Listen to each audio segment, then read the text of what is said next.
He's in! Touchdown, Houston! Touchdown! You gotta be kidding me!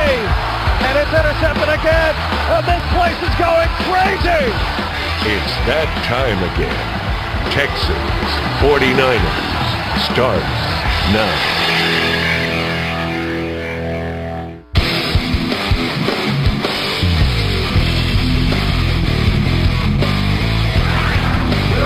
The winds of change blowing through Houston, Texas, but that change is a good kind of change. We're changing to football and tailgating season in Houston. And believe me, Texans fans are ready to get back to football. Welcome to 2015 Houston Texans preseason football presented by Mattress Firm, the official mattress retailer of the Houston Texans. Tonight from NRG Stadium, it's the first NFL preseason matchup for your Houston Texans against the San Francisco 49ers. Good evening from NRG Stadium. I'm Kevin Kugler. Great to have you with us tonight as we kick off year 2 of the Bill O'Brien era. Year 1 was a great start for this coaching staff and this new regime. 7 wins better in 2014 than in 2013. Now in year 2, they'll try to take that next step, but a lot of questions to be answered for this Texan squad, and maybe over the next few hours we'll get a chance to answer just a few of those questions. I'm thrilled tonight to be working once again with former Houston running back Spencer Tillman, my partner throughout the preseason. And of all the questions the Texans still have to answer throughout these next several weeks, the number one question has to be, who's going to start at quarterback, Brian Hoyer or Ryan Mallett? Well, we have an answer to this fact. That is the fact that whatever the option is going to be for 2015, it's better than the one the Texans had to open up the 2014 season. Beginning with Hoyer, I like him. Everybody likes him because of his accuracy. He's an outstanding passer, particularly on the intermediate routes, the underneath stuff. Doesn't have the big arm necessarily that his battery mate does, but he's pretty darn good. And I think that's what Bill O'Brien likes about him in particular. Let's remember,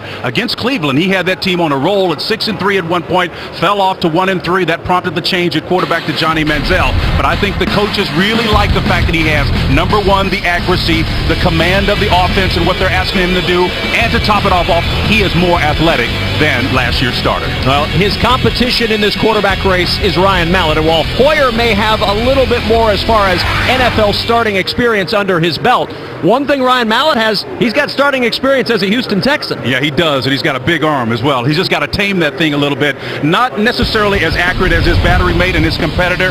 Ryan Mallett is the type of guy that demonstrated his ability, particularly last year, ironically against Cleveland. Had a couple of touchdown passes thrown in that one to Griffin here, and then the first ever touchdown for J.J. Watt in the corner. He displayed some of that big-time accuracy that you need to have to be effective at this level, but you've got to be able to move that big arm from the asset category, partner, over into the benefit for this team. If he can do that, this team is going to be right where they need to be. Well, still plenty of questions to answer for this Houston Texans squad. Quarterback is just one of them, but with more of those answers, Drew Doherty will join us from the field next, including a little bit about Alfred Blue, who's vying to be that number one running back with the absence of Arian Foster, and of course the tight end position. How big will it be this year? Drew's got more on that next on Texans TV.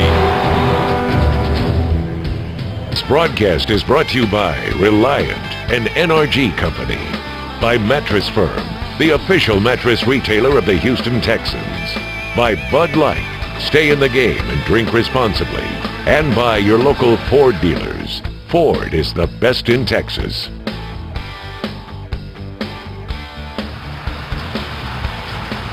Texans preseason game number 1 about to get underway between the Houston Texans and the San Francisco 49ers. Our broadcast tonight brought to you in HD by Xfinity. Kevin Kugler alongside Spencer Tillman. Time to welcome in the third member of our crew, Drew Doherty. We'll be hearing from Drew all night long. Good evening, Drew. Good evening to you guys. The Texans going to be without Arian Foster for an extended period of time this year. His absence creates opportunity for others in this offense. Chiefly, Alfred Blue spent the offseason working out with Adrian Peterson and his trainer, trying to get stronger, get faster, get better, and he's got a lot to prove tonight. Also, this offense is going to change as far as pass targeting. Look for tight ends to play a bigger role, chiefly Garrett Graham. He's going to do some things. We'll watch him tonight as well as C.J. Fedorowicz and see how this offense morphs without number 23 in the lineup. And morph is probably a good word to describe what this offense is going to have to do. Now, I think Spencer was going to morph a little bit anyway based on personnel, a second year in the system, but without Arian Foster, that's a different metamorphosis than they were looking for. Right, and one of the changes that we're going to see clearly is number 28, Alfred Alfred Blue, who's in the middle of the field, he will be morphing out of that lineup in that capacity as a special teams guy, because he's going to be the one they rely on, partner, as they take over without Adrian Foster. Chandler Worthy, the rookie from Troy, back deep to receive the kickoff. He will bring it out of the end zone 5 yards deep. Worthy running into some traffic, and he's not going to get back to the 15-yard line, down at the 13. And the Houston Texans offense will make its way out onto the field, and getting the nod tonight in game 1 of the preseason, Brian Hoyer gets the start. Well, again, we talked about in the open his accuracy. He does that extremely well. He has command of what they're trying to do in this George Godsey-led offensive system. He's smart, he's intelligent, and he's accurate. He's starting in a hole at the 13-yard line. And he's got Alfred Blue behind him as the single back.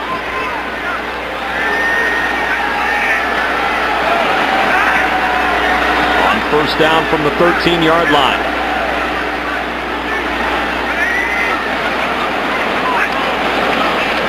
Hoyer to the air for the first time. And through the hands, incomplete, intended for Alan Bonner. And it's second down. Tonight's starting lineups are brought to you by Houston Methodist. Brian Hoyer getting the nod at quarterback, the line in front of him. Jeff Adams starting at left guard for Xavier Suafilo. Derek Newton, Brandon Brooks, and Ben Jones on the other side of that line. Blue in the backfield, Hopkins, Prosh, Shorts, and Graham. Your backs and receivers for the Houston Texans. For full bios and stats on each Texans player, visit HoustonTexans.com. As Blue gets the carry, picks up a pair. Sharice Wright on the tackle for the 49ers. Part of, Alfred Blue told us just yesterday that he wants to do a better job at reading and getting the most out of his carries, something that he felt like he left a lot of yards on the field last year. That's a function of vision or lack thereof. A little bit more patient, Alfred Blue will be able to help this ball club in the absence of Arian Foster. Texans working against a rebuilt San Francisco 49ers defense. Really, this entire roster for the 49ers has gone over a major change, and we'll discuss that throughout the night as well. Third down and 9 at the 14-yard line for Houston. Hoyer looking for his tight end, and Graham's got it, and a first down for Houston.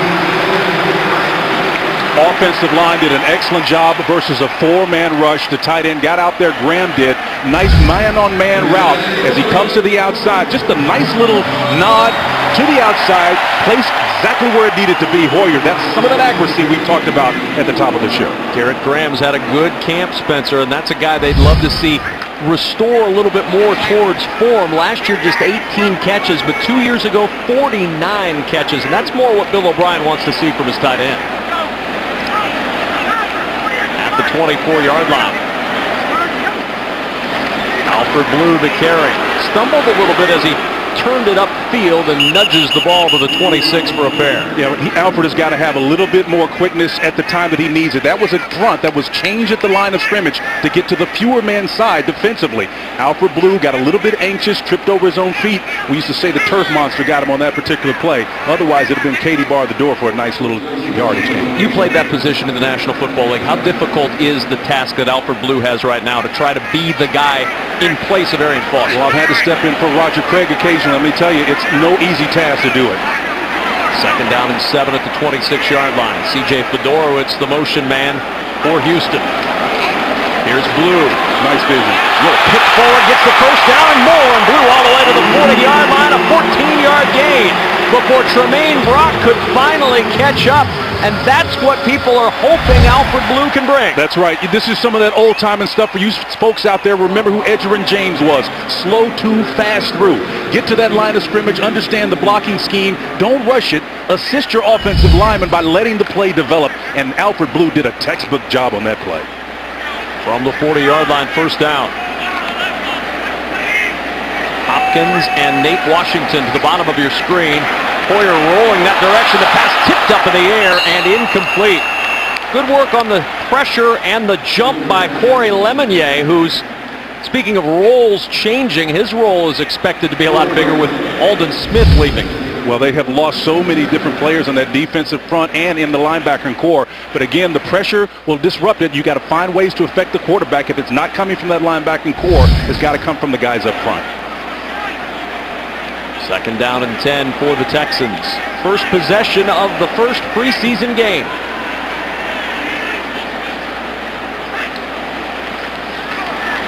Blue. Not a lot of running room that time. Gets 2 to the 42-yard line. Brings up a third down. Antoine Bethea on the tackle for the 49ers. And the San Francisco 49ers defense, you'll see a lot of names. Some of them may look familiar, but a lot of them are going to be unfamiliar in the role that they're in. The linebackers, very different. No Navarro Bowman tonight, although he is expected to play as the preseason goes along. And that secondary, Tremaine Brock, Sharice Wright, both having decent camps, locking down the corner spots for the Niners. Third down and 8 at the 42. Hoyer over the middle, wide open is Cecil Shorts, and Shorts off to the races. The stiff-on clears him for 6.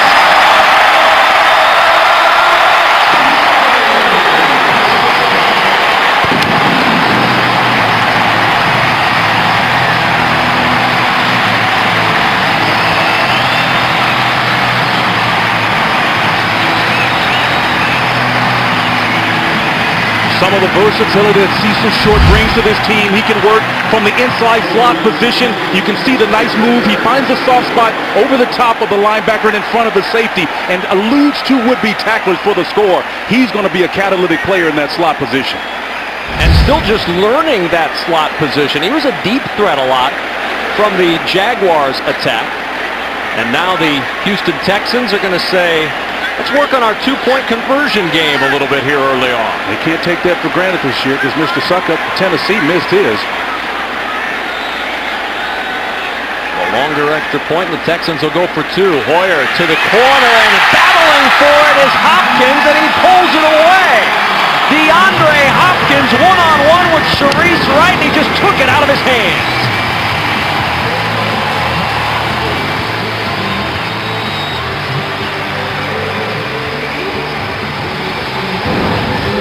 I'd say that counts as an impressive start for the Houston Texans offense. 59 yards, Hoyer to Shorts.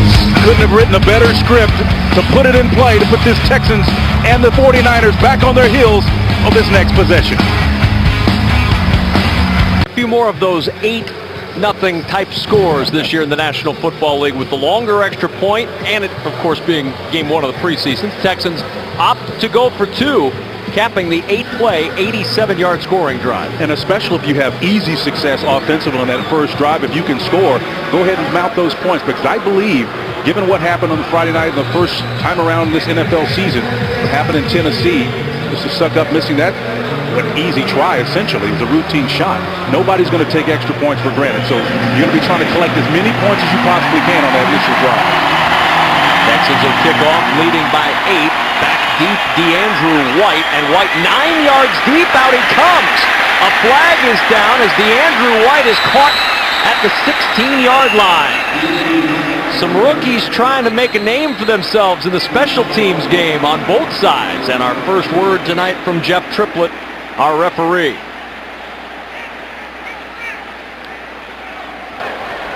Illegal wedge. Return team at the half the distance will go first down. And so much like the Texans did, starting deep in their own end, Colin Kaepernick and the 49ers buried in their own end, down 8-0. All throughout tonight's game, we're going to be checking Twitter and Instagram to see what Texans fans are posting. Use the hashtag TexansGameDay, and you can see your tweets and photos on the TV screen later tonight. And make sure you follow the Texans on Twitter, Instagram, Facebook, and Snapchat for all the latest news, behind-the-scenes photos, and more.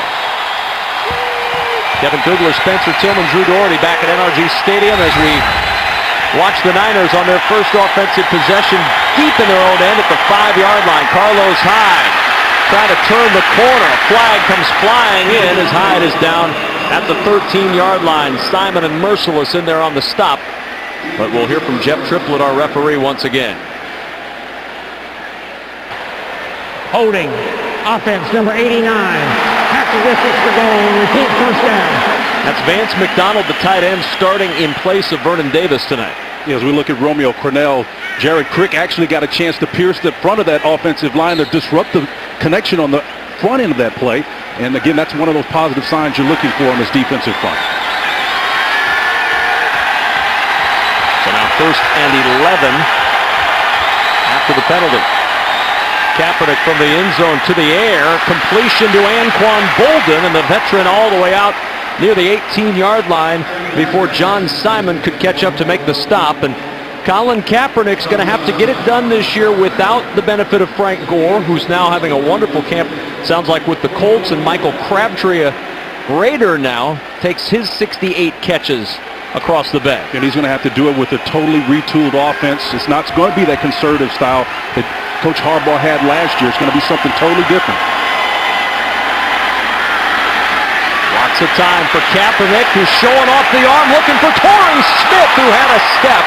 And Smith just could not catch up. The big free agent signing for the Niners at wide receiver, Torrey Smith, got free.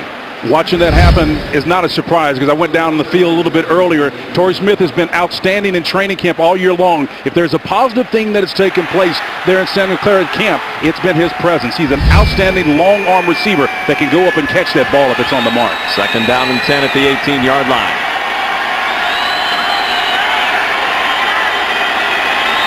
Carlos Hyde looking for a little running room. Jared Crick able to grab him and pull him back at the 21-yard line after the 3-yard gain.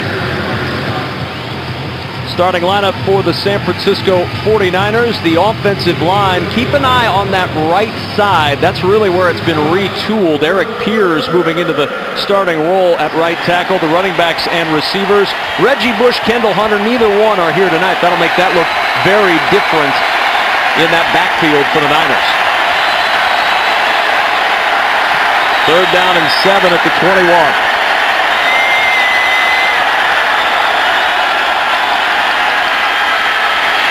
Kaepernick in some trouble.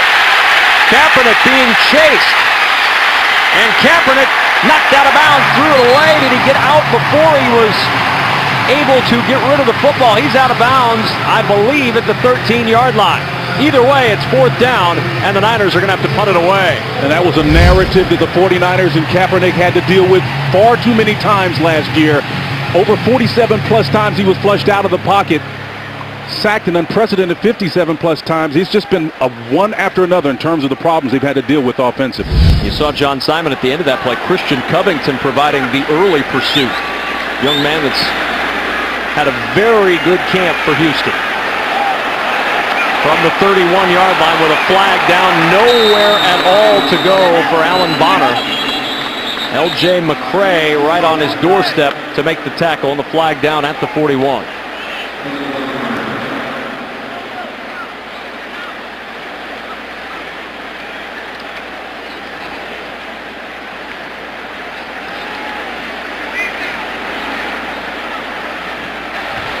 During the kick, holding, number 35 in the receiving team. 10-yard penalty, 1st down.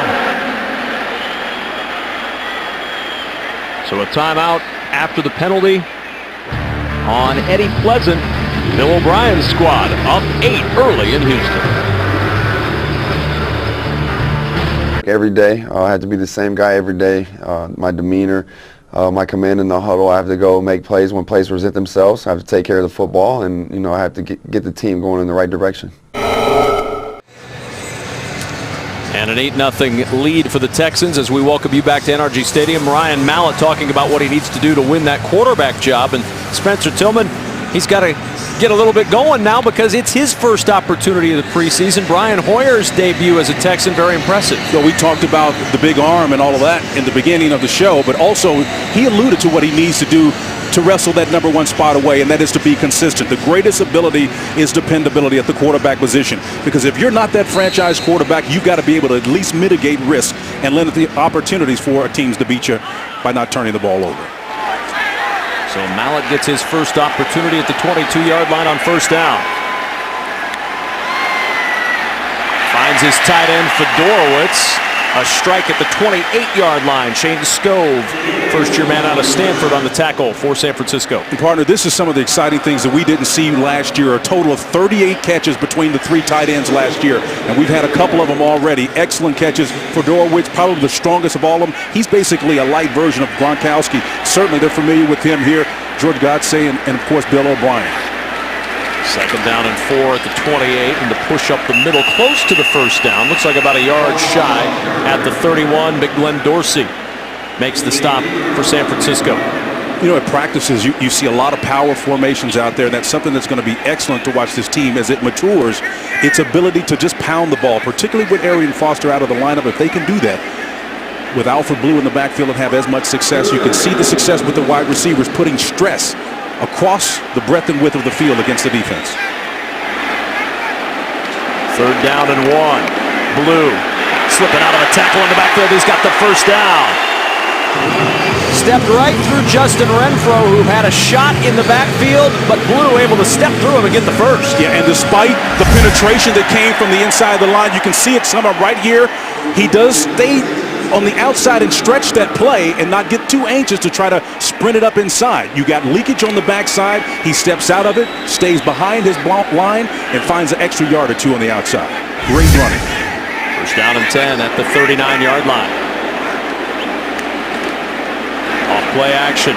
Mallet to the air. Open is Mumphrey, and Keith Mumphrey's got a first down into Niner territory at the 44-yard line. Tremaine Brock able to catch up to the rookie out of Michigan State, the 5th-round pick. You know, he just had over about 500 yards receiving for Michigan State. You know, they focus on running the ball. You know about that Big Ten football, the way they do things there, Mark D'Antonio. I think this offense is going to be better for him because he's not looking necessarily to pile up yardage. He's a hard-hat and lunch pail kind of a guy. You've got to be to play up there with Mark D'Antonio as Alfred Blue finds a seam. Blue headed for the sideline. Blue tiptoeing his way inside the 15. Eric Reed saved the touchdown, but Alfred Blue showing some burst to get it inside the 15 at the 12. And what's making it all possible, Alfred Blue is having success because George Godsey, the offensive coordinator, is putting stress on the entire width of the field. Tight ends on the outside, stretch plays successfully to either side, and then occasionally dropping the ball in the middle of the field via a run. If you get 2 or 3 yards, that's okay. You're putting pressure on the defense. Now, San Francisco has to cover everything. This trip to the red zone brought to you by Houston Community College. From the 12 on first down, and the big fullback Jay Brosh gets the carry to the 10-yard line. You know, we were talking yesterday with Bill O'Brien, and we were talking about Jay Brosh. He said this is a guy who I'd like us to see move more into the John Kuhn kind of usage, and that's, of course, the Green Bay Packer fullback, and they'd love to see Brosh do some of the things, including catching the ball out of the backfield like Kuhn can do. And he can actually catch. He had one drop last year, and I think sometimes when you're dealing with the fullback, a coach sees that once, and you're reluctant to go back to him as a staple, but he's going to be an asset to this ball club before the season's over. Bonner and Wachiku to the bottom of your screen. Mumphrey, the receiver, to the top. Looking for a little running room again, and not much there this time. Inside the 10, down to the 9-yard line.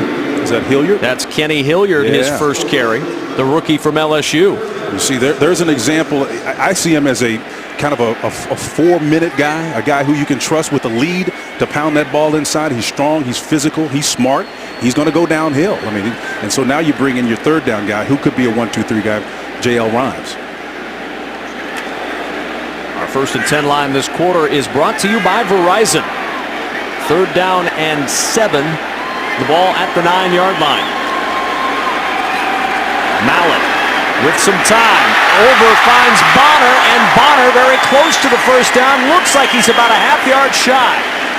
Antoine Bethea, Nick Moody, Dante Johnson all there for the Niners.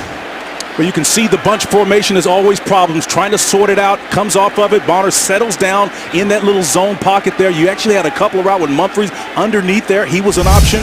Well, I'll tell you, Bonner and company putting pressure on this 49er defense. And on 4th down and 1, going to bring the chains in to just see how much of a 1 the Texans are dealing with here.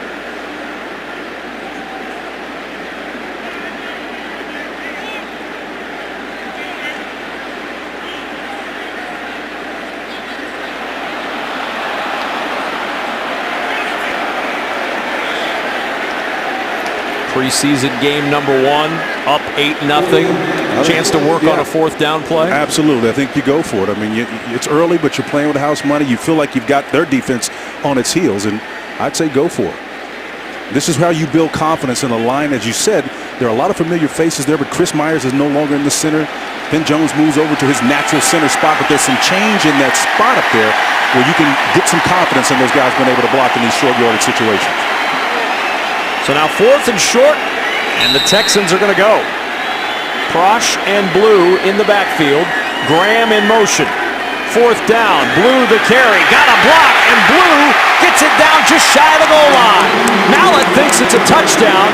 The officials have not signaled as such yet, and it will be 1st and goal inside the 1. Whether they score or not, it's a win because you build confidence in your players. Now everybody on the left side of that line of scrimmage, including your tight end, knows that we can reach block. They sealed everybody off just beautifully. It was a shame that he didn't get in and score, but the Texans totally in control of this offensive line. Jay Prosh plowing the road to open it up for Blue. Graham the motion man again. Let him pay it off. Prosh gets the carry. Prosh fighting for the goal line, and he did not get in. Ryan Mallett has signaled twice for touchdowns. Neither one has been recorded, but Prosh trying to get that touchdown. Yeah, I put my coach's cap on. I put his heels back at 5 yards and let him get a running start because those guys need it, you know. Then it becomes physics, speed, mass, force, man. That's the net result of it.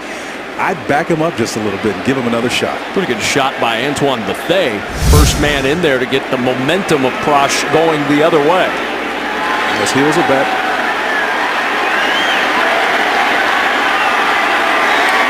Here's Blue in the backfield, and he's dropped. Justin Renfro had a shot at Blue earlier in the backfield and missed. This time, Renfro able to bring Blue down. Well, sometimes when you're trying to reach and move in that restricted space, you know, that's why they call this the green zone. And the red zone is the most difficult place to score because everything is compressed from 6,500 yards down to 1,300, and it gets really difficult when you get in that green space down there. So you're going to get hit more frequently. You're going to pay for errors when you're not making clean blocks. So Texans got some room to operate with. They may even get it in here. 3rd down and goal from the 4. Mallett has Bonner and Wachiku to the bottom of your screen with Mumphrey to the top. Play clock was running down. Mallett gets the play off, floats it for the end zone. The pass incomplete and a flag. Bill O'Brien was trying to get timeout. The officials didn't see it. Mallett just gets the play off, and Brock is called for pass interference in the end zone.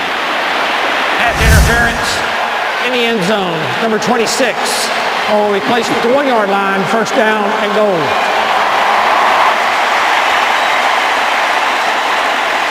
Imagine Bill O'Brien's happy that timeout didn't get recognized. No, I think the switch route was a great route to call. I mean, they had it. Maybe the only thing you do is cut down your split to give you a little bit more space in the corner, but I thought it was a great play. So now 1st and goal at the 1. Hilliard the carry, and the rookie trying to power his way in. He's not going to get there.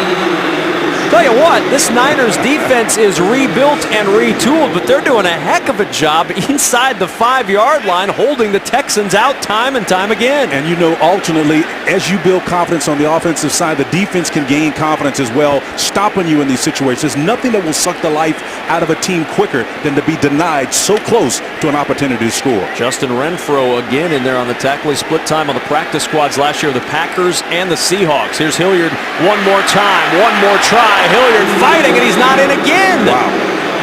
Nick Moody jumped up and made the stop for San Francisco.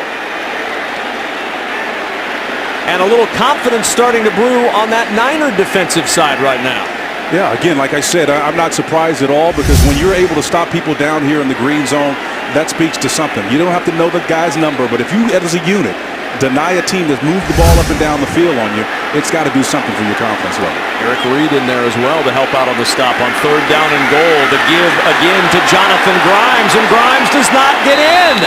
Nick Moody once more. Well, they've tried Blue, they've tried Grimes and Hilliard, and the Niners have been up to the challenge on each one, and the field goal unit comes on for Houston. The downside when you don't score in these scenarios, I call it the element of recency. What you do last, you tend to remember most. It almost seems like it was a distant pass when they went for it on the later downs and got the 1st down and got the yardage, but now you've been stopped several times in a row, and it's tough. Houston, they're first. Texans take a timeout. Ryan Mallett ran over and called it. Is he going to lobby to go for it on 4th down? I would. I absolutely would do it. You know what, again, this is just me talking, looking at it from the standpoint as a running back. I'd put my heels deeper at 5 and line them up and let them run. 1:07 to go in the 1st. We'll see what happens on 4th down after the timeout. Our scoreboard this quarter brought to you by Hyundai. An 8-0 lead on that scoreboard for the Houston Texans. And Ryan Mallett ought to go to Washington because his work as a lobbyist has resulted in an opportunity on 4th down for the offense to go. Hey, don't laugh. Those lobbyists make pretty good money in the district, man. 3 tight ends on the field. Graham, the motion man. On 4th and goal, Blue the carry, jumping up, driven back, and Blue does not get in. Shane Scove on the stop. And the Niners turn the Texans away on 4th down. You know, if you're critiquing it from a running back standpoint, you probably don't need to lead your feet.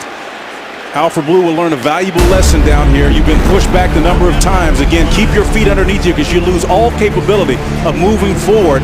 Alfred Blue learned a valuable lesson in the green zone. Watch for Spencer Tillman's Fantasy Football Standout presented by Mattress Firm to be announced during the 4th quarter. It's your chance to win 4 Houston Texans VIP tickets to a regular season game.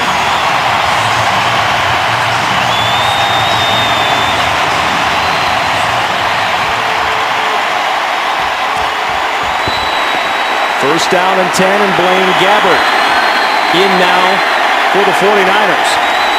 Niners starting at their own 1-yard line and trying just to get a little breathing room. And the handoff out to the 5-yard line. Picks up that breathing room. Kendall Gaskins with the carry. Yeah, I just want to go back real quick. You know, for us fans out there and the folks that study the game, this is who the Texans are. I mean, they were 5th in the National Football League in rushing last year, 135 yards. Don't get disappointed because they didn't make it, because they're not going to change who they are.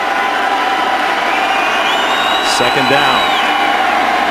Looking for a little running room once more. Not much there this time. Texans up to the challenge as Mike Muhammad on the tackle of Jared Hayne.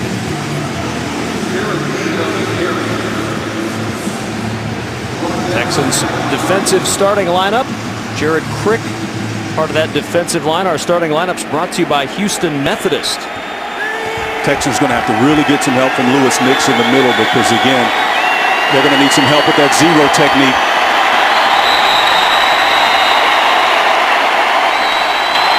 That is the end of the first quarter.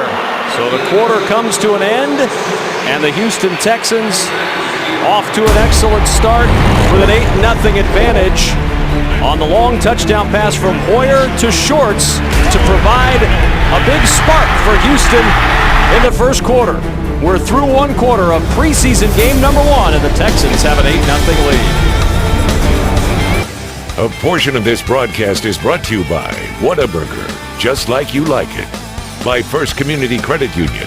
First Community Credit Union invites you to step up your game at TexansChecking.com. And by Houston Methodist, leading medicine. 3rd down and 4 as Gabbert will throw from the end zone. Finds his tight end, Garrett Selleck, and Selleck's got a first down across the 25-yard line. Finally caught up to by McKinney, but not before Selleck had plenty for the first. Yeah, Benadryl McKinney, outstanding inside linebacker out of Mississippi State. A guy that actually runs and chases extremely well inside, but got caught in man coverage in that particular play. Got put in his hip pocket. Lance McDonald, the motion man on first down. Gabbert on the roll, finds McDonald. McDonald trying to hurdle over Eddie Pleasant, but Pleasant able to bring him down at the 34. And Lyndon Trail there, the outside linebacker, busted that assignment. He's coming out to the flat number 47. Just made a poor decision. It goes right past the guy he's responsible for. Netted a big game for the 49ers. 2nd down and 2 at the 34. Hayne the carry. Hayne with a hole. Jared Hayne, nice cutback. Hayne looking for a little bit of clearance. And Jared Hayne fighting his way near the 10-yard line. A.J. Boye saves the touchdown. But Jared Hayne, one of the best rugby players in Australia, getting his first football action and looking good. He didn't have to run through a scrum on that play. Well blocked by the 49ers up front. Missed tackle open field. And we know that A.J. Boye can run with anybody back there, and they needed that speed on the back end to save that touchdown. Otherwise, it would have been Katie bar the door. 53 yards for Jared Hayne. From the 13. Gabbard going to run, and Gabbard will duck out just shy of the 10-yard line, chased out by McKinney. You know, one thing that the 49ers will do when they get down here, Gabbard has such a strong arm. Went down there before the game and just watched that ball spin out of his hand. Let me tell you, I've not seen, and I've been around the game a long time, Warren Moon had a pretty tight ball, but this guy can spin it, and they'll throw it from this distance as well. Our power stats brought to you by Reliant, and time of possession very much in favor of the Texans so far in this one. Gabbard with some protection, as Spencer mentioned, he'll throw it, a broken tackle and a touchdown. Garrett Selleck on his way into the end zone after breaking the tackle of Bernardrick McKinney for 6. You see, what makes that play work is because you've got play action away. He turns his back away from the direction where he wants to go. The back underneath leaks out, headed, creating a one-on-one matchup. Even though the ball's on his back shoulders, because it's thrown so quick, so tight, he's able to get away and get into the end zone for a score. San Francisco is not going to try to match the Texans with the two-point conversion. Instead, they will just kick the extra point, the new, longer extra point. Ball spot at the 23-yard line. So essentially 33 yards for Phil Dawson.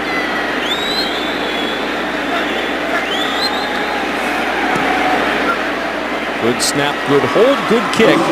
And San Francisco is within one at 8-7. 12:46 remaining in the first half.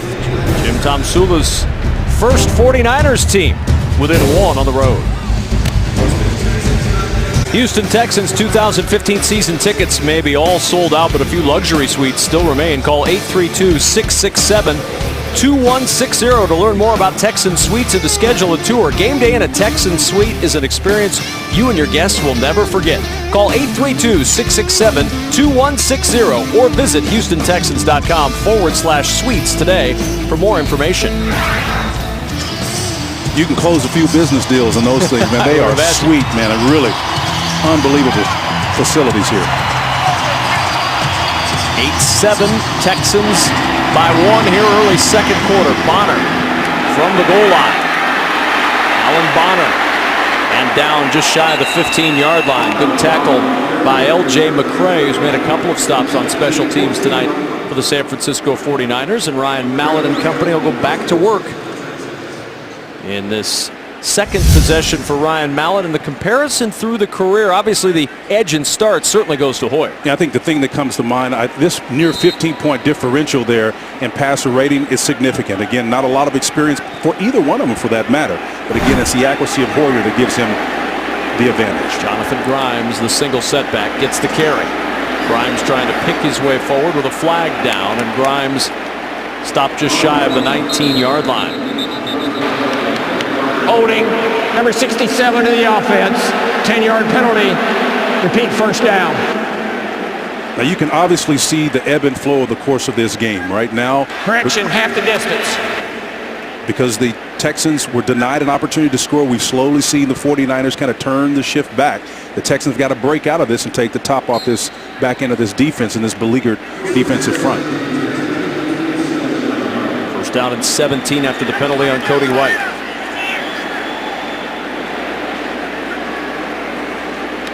Mallett finds a little bit of running room for Johnson. Johnson with a nice move, and he's got the first down to the 25. 18-yard pickup for Damaris Johnson and a first down. That's what I mean by taking the top off. It doesn't have to be a big downfield play. It just means if you got a guy that's got a big arm with 6'6", 242 pounds that can see clearly, give him an opportunity to leverage his asset, which is his big arm. Excellent play call, excellent execution by Ryan Mallett. So now a new set of downs and plenty of room from the 25-yard line. Jalen Strong at the top of your screen, along with Damaris Johnson.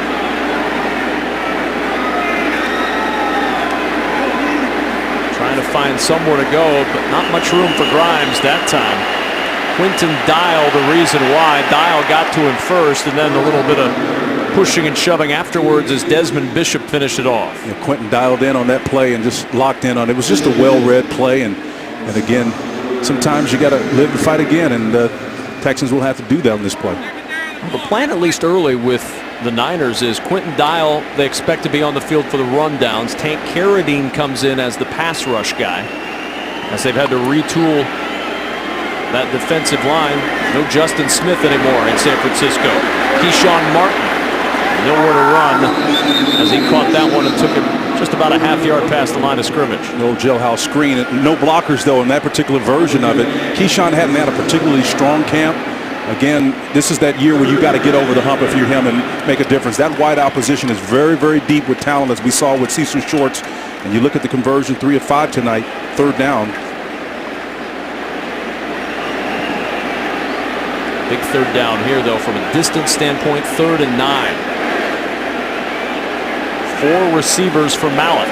4-man rush for the Niners. Dumps it off to Grimes. Grimes up the middle, fighting for that extra yard, and he's got it for the first. That last little surge from Jonathan Grimes, enough to move the chain. See, that's sometimes you don't have to be bigger, you just have to be smarter. I guarantee you, it's instinctive, intuitive. He knew where the sticks were. He got his body up vertical, wasted no time, not going sideways, but just getting vertical, straight up the field to get that extra half a foot or so for the first down.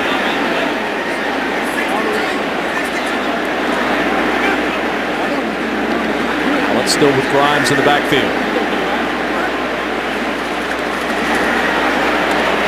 Good catch by Johnson. Ball was a little bit up, but Daenerys Johnson showing those good hands, able to pull it in for the gain to the 41. And with Ryan Mallett, we're seeing him execute the one thing that we talked about that he needed to improve to close the gap between himself and Hoyer, and that's his accuracy. He's been great on the intermediate stuff. Let's see if they take a shot at some point. Our 1st and 10 line this quarter brought to you by Mattress Firm.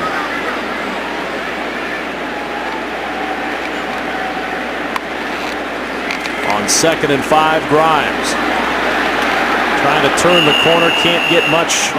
He had Strong and he had Bonner out there blocking, but Eli Harold did a good job to fight through the rookie out of Virginia.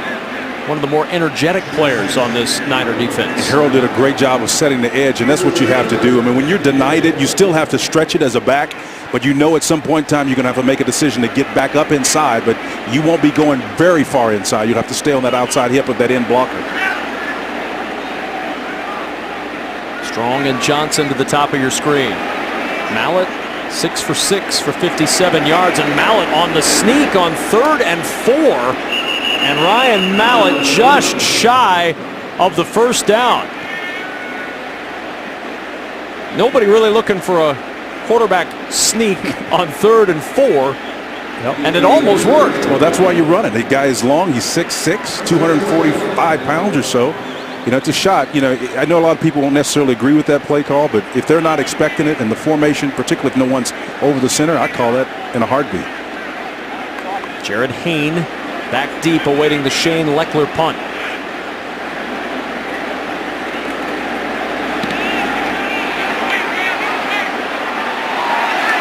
Hayne breaks one tackle, and Hayne across the 25 down at the 26-yard line. Boa in there on the stop as the Texans defense makes it back out onto the field, leading by 1. Fans to send us their home tailgating photos to #Texans Game Day. We've already received these photos so far. Preseason game number 1. Oh, look at that. Yeah, you got to have a little Texans attitude on Texans Game Day. Now, let's see, that's a hardcore fan. From birth, ready to root for the Houston Texans. It's a family affair, certainly, when it comes to Texans Game Day. Show off all your Houston Texans pride for a chance to appear on the broadcast. Keep sending your fan photos to #Texans Game Day. Our scoreboard this quarter brought to you by HEB. 8-7 Texans with the 1-point advantage as Blaine Gabbert and the San Francisco 49ers go to work. Blake Bell in motion on 1st down. The pass to Bell, and Bell with a nice catch. Tackle made in the open field by Kevin Johnson. And that's a name that we're excited to hear more from as this preseason goes along. The first-round draft pick, Kevin Johnson. Yeah, Kevin Johnson is an unbelievably gifted guy. I was talking to Rondé Barber, the former great Tampa Bay corner. He says the guy is so long and fluid, and his mirroring capability, route recognition, is off the charts. Hain the carry. And Hain down in the arms of Mike Muhammad as we check downstairs with Drew Doherty. More on Kevin Johnson. Yeah, long, fluid, smooth. Those are three adjectives you normally hear associated with Kevin Johnson. Physical, though. That's the one that Bill O'Brien brought up with us yesterday, said he's not afraid to mix it up. We saw him there on punt gunner coverage as well. So he's going to do some different things on defense this year as well as special teams for the Texans. Blake Bell pulled down by Mike Muhammad after a gain of 9 yards. Bring up a 2nd down and 1 for the San Francisco 49ers and put a capper on Kevin Johnson, who's a guy who was a late bloomer as a high school freshman. He was 5 foot tall. He was 96 pounds. When he enrolled at Wake Forest, he was just 154. A few years later, he's a first-round draft pick. Pretty good bloom. Trying to find a little room for the first down, and doing so as Hain, as McKinney and Trail combine on the stop. You know, again, to kind of talk a little bit more about Kevin Johnson, he's still a little bit slight at 188 pounds. He did put on that nearly 30 pounds you're talking about during that stretch. But again, that mindset, he's got to find that balance. Do you want to be that tough when you're only at 188 pounds? Gabbert connects with Jerome Simpson, and Simpson driven down near the 26-yard line. Big tackle from Lyndon Trail, but a big gain for the San Francisco 49ers. Simpson going airborne in that play. I don't think that's necessary, but again, at the end of this run, he does a good job of getting a little bit extra yards. I don't think he saw the defender coming in on his right side, but it's always dangerous, man. You never leave your feet unless you have to. Big hit from Lyndon Trail after the 25-yard gain. 1st and 10 at the 26-yard line. Jared Hain once more. Good tackle at the 25. Knifing in around the ankles. Andre Howe makes the stop for Houston. Part of a very deep secondary. And this is going to be a real interesting battle over the next few weeks in that secondary to see who makes it and who's not going to find a spot. There's a lot of talent back there. There is a lot of talent back there. You talk about Eddie Pleasant, you know, Lonnie Ballantyne, all those guys at the free safety position, but those safeties are going to step up and have to be physical in run-stop scenarios like that. It's crowded back there because all the talent seems to be clustered in the nickel cornerback and outside corner positions. 2nd down and 9 at the 25-yard line. Gabbert under some pressure. The blitz came. The pass incomplete. He was looking out there for Jerome Simpson. The pressure from Carlos Thompson forcing the throw, and the coverage from Kevin Johnson. Yeah, to continue to talk about that coverage on the back end, whether or not you're Steve Brown, Andre Howe, Curtis Drummond, all those guys that are battling that position. We're running so much of these pressure packages that require nickel and dime personnel. I believe that they're going to start keeping fewer safeties in this league.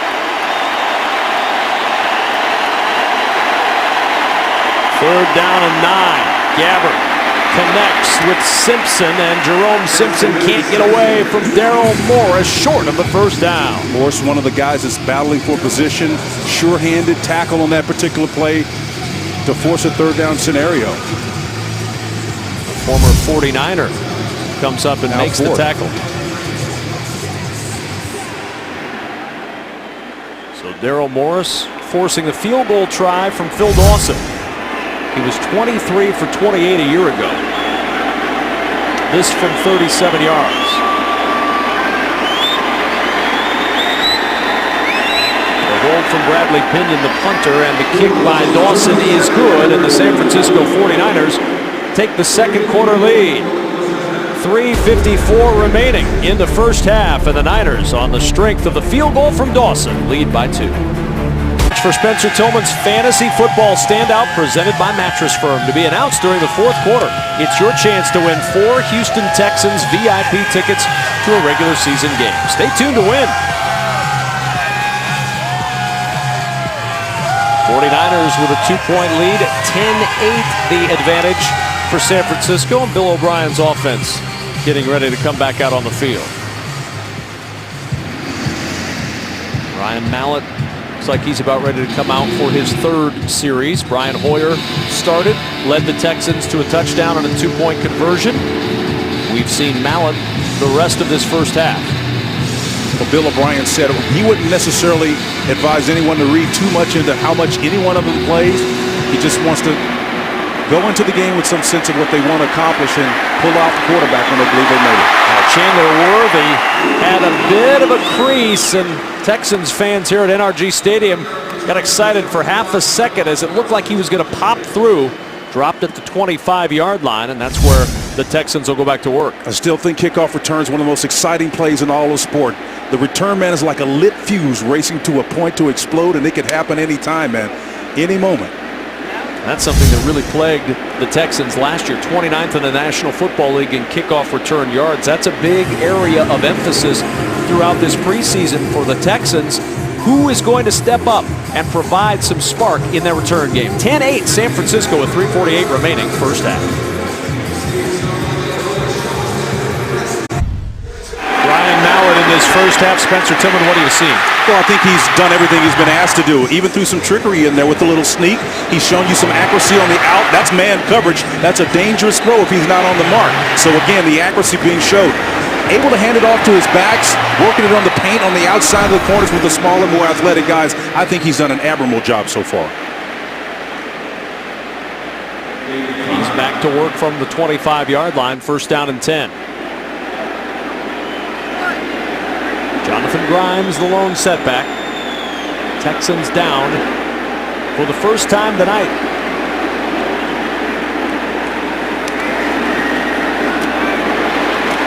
With the catch and a terrific open field tackle by Kenneth Acker. As Alan Bonner tried to turn it upfield, Kenneth Acker, the second-year man out of SMU, makes the stop. The beautiful thing about that play is it was corner Lemelier who was on the outside covering. Mallett did an excellent job of diagnosing the matchup. A defensive end, a big, tight body guy, trying to cover a smaller guy in space. Tremendous job of getting the ball to the receiver that could exploit the matchup. Second down and 9 at the 26-yard line. Mallett facing a four-man rush. The pass is batted down by Mike Purcell. Flag is down as well as Mallett got hit. Personal foul, roughing the passer, number 95 of the defense. 15-yard penalty, automatic first down. 15 yards, roughing the passer. Tank Carradine.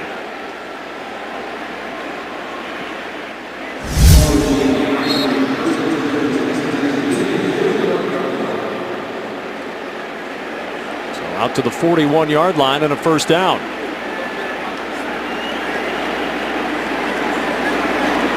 Here's Grimes. Grimes almost broke that one. Smart run there by Grimes on the stretch play, not trying to rush it too much. Weaves his way up in there, kind of like smoke through a keyhole, and finding that little opening so they can get some extra yardage. Jaquaski Tart, the rookie from Samford, on the stop. 2nd and 5 at the 46-yard line. 2:45 remaining in this first half. Mumphrey in motion. Grimes hit and dropped. Knifing in Desmond Bishop, uncontested and unmolested to the running back as Grimes is dropped for a loss. The Texans got beat there over the center, and that's a big challenge when you're working with guys who are stunting and moving on you, particularly when you're not covered. And you got to be able to diagnose those stunts quickly so you can help your runner out. And they are not going to snap it again before the 2-minute warning here in Houston. 3rd down and long for the Texans, and Ryan Mallett's going to talk it over on the sidelines. 2-minute warning. It is indeed 2 minutes to go in this first half, and the San Francisco 49ers with a 10-8 lead. It's game 1 of the preseason. Texans and Niners on Texans TV. 10-8 49ers with the lead over the Texans. 2 minutes to go in this first half. Stay tuned for the halftime report, brought to you by the Texas Lottery. Play the Houston Texans scratch off today for a chance to win big. And coming up at halftime, fishing with Shane Leckler, plus the Texans cheerleaders calendar shoot, stats and highlights. The stats and highlights will be with Kevin Kugler and Spencer Tillman. That will be the least watched part of the Texas Lottery halftime report? In order, I'm going fishing, stats, and highlights, and then maybe the shoot. Yeah. I'm going to guess that that's not the way it actually pans out, but I've been wrong before. 3rd and 8 for Houston. And the flag. Hard count there. False start. Number 15 in the offense. 5-yard penalty. Still 3rd down. Little extra movement with the hard count. Yeah, you can influence, but you can't be intentional to the point where it draws them off, and that was definitely a hard count. So now 3rd and 13 at the 38-yard line.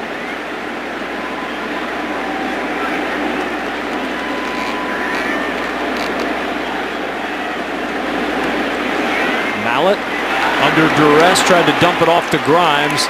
Everybody well covered, and it'll bring up 4th down. Tony Girard-Eddy providing a little bit of the pressure to force that throw, and the punt team comes on. Yeah, sometimes you just got to throw the ball away. They had great single safety coverage over the top. The man on either side were manned up with the 2 options that he was looking for, and he did a great job of working through his progressions, just nothing there.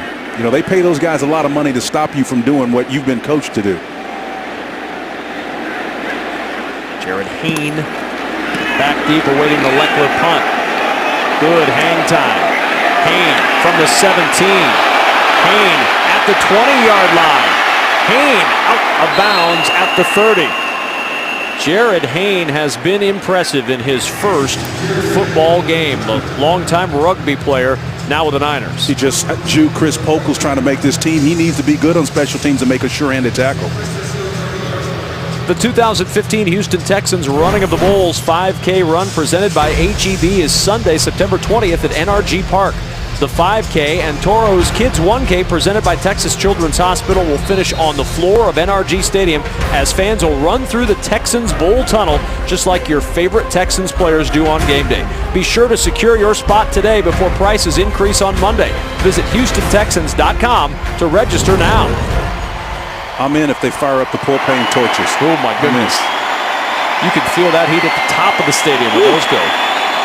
First down for Gabbert and the Niners. Hayne with the catch and an excellent tackle. The pass is incomplete as Muhammad jarred it loose from Jared Hayne. Excellent coverage by Mike Muhammad on Jared Haynes. Isolated in space. Anytime a linebacker gets solo on with the back, you kind of get nervous. But because he does great technique, puts his hat right square in the framework of his shoulders. Textbook tackle by Mike Muhammad. And there's an injured Texan down at the 30-yard line, and it looks like Mike Muhammad.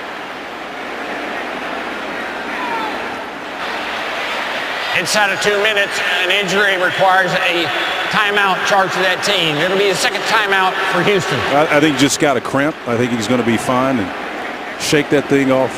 Walk it off, big boy. Again, when you're textbook tackling like this, you're driving your hips through, and you lift that guy up off, you're extending yourself, putting a lot of stress on your body because he's got him up in the air at that point, and he's driving right through him, so he'll shake that off. Mike's a big-time player, man, hard hat and lunch pail kind of a guy. That was awfully close to a catch and a fumble. That's right.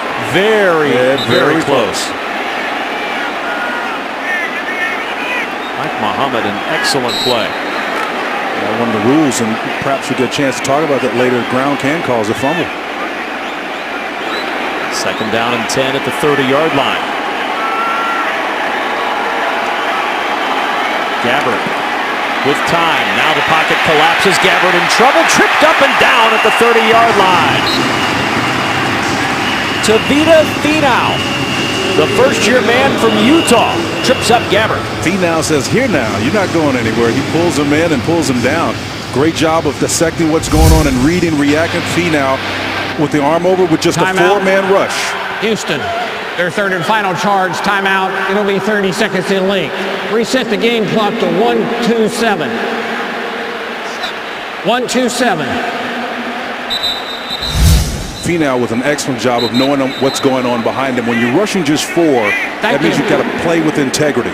You got to make sure that you maintain lane integrity as you push toward the quarterback. He did an excellent job. Did Finau. Well, that Texans defense we did not see tonight. J.J. Watt, Vince Wilfork did not play tonight. Brian Cushing, not a guy who is expected to see a whole lot of action during the preseason, but he's in terrific shape. Says he feels better than he's felt since 2012. The defense is going to look very different come the opener in a few weeks. 3rd down and 10 at the 30-yard line. Gaskins up the middle and not a lot of running room. Bernardrick McKinney with another tackle for the Texans. And when Bernardrick McKinney tackles you, and we've seen it in camp, you're usually tackled. He really does. And he learned that from Jeff Collins, his former defensive coordinator, who made him basically the quarterback of that defense at Mississippi State. He stays at home, reads and reacts with what I call integrity. That guy understands what they're trying to do from a scheme standpoint around him, and he puts himself in the right position to make plays. He showed some of that punch against the Redskins in those joint scrimmages. Chandler Worthy awaiting the punt at the 17-yard line. Worthy will call for the fair catch and make it near the 27-yard line. So Worthy, the rookie from Troy, with 37 seconds to go, fields the punt cleanly. They'll mark it at the 29, and that's where the Texans will start on 1st down and 10. Texans last year in Bill O'Brien's first year, the biggest win improvement in the league. Dallas, Detroit, Green Bay improved by 4 wins apiece from the 2013 season. Of course, all 3 of those teams were playoff teams, and Houston just oh so close. Finishing 2nd in the AFC South after a year in which the wheels came off. Mallett able to connect and close to a 1st down. Mike McFarland, who's had a nice camp so far for the Texans, made some good catches. Clock running, no timeouts for the Texans. 18 seconds to go in the 1st half. Mallett over the middle. Sliding catch is made by Keyshawn Martin. They're going to have to clock it as the clock winds down. 5 seconds, 4 seconds. Mallett gets set and spikes the football. 1 second and a flag. They may not have gotten set. Yeah, I don't think they were set, but I think the fact that he was making an effort to get set tells you a little bit about the fact that his head was in the game. Saw a little bit of that big, powerful arm downfield on that nice catch and throw. False start. Offense, number 60, left tackle. There was 1 second remaining on the game clock when the foul occurred. By rule, with Houston out of timeouts, that requires a 10-second runoff since the clock was running. So the half is over. And that ends our 1st half. A 10-8 advantage for the San Francisco 49ers through 1 half of football. We saw 1 series for Brian Hoyer. Ryan Mallett ran the offense the rest of the way for the Houston Texans. The Coach O'Brien interview is brought to you by BMW. Let's check in with Drew Doherty on the sidelines. All right, Bill, what were your initial impressions of how your quarterbacks played? I thought they did some decent things. You know, it's a typical first preseason game. Overall, from our team, a lot of things we need to clean up, but I thought that those guys did some decent things. They weren't on the field long, but how about your first defensive unit?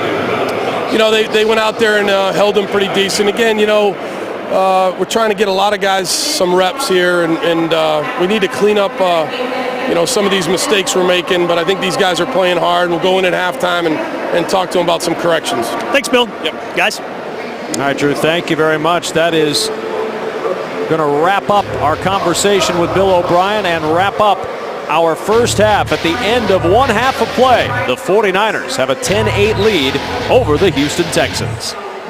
When Hoyer had 211 yards passing, then he got 156 from Alfred Blue in the running department. That's the classic type of balance that you're looking for in this offense. Jared Hayne, 8 yards deep. Out he comes from the end zone. Hayne picking his way up the sideline. Jared Hayne with a cutback. A stiff arm and down at the 26-yard line.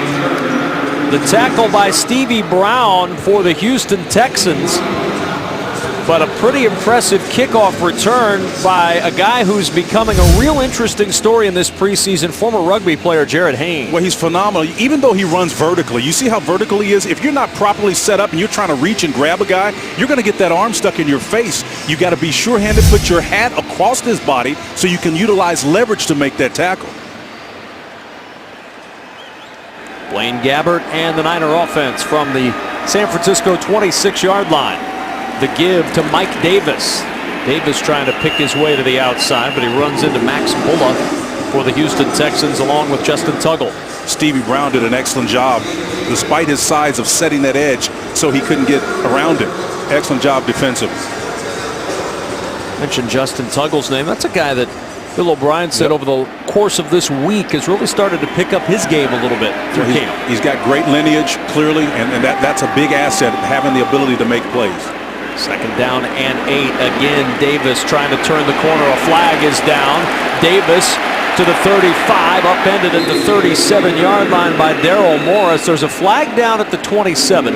There's also a flag down at the 42-yard line. Now, that one was just moved a bit. Yeah, I think Derek Carrier hooked the guy on the outside. That was a holding penalty. At least that's what I saw from this perspective. Holding, offense number 46. 10-yard penalty, repeat, second down. Exactly right, partner. Derek Carrier with the hold.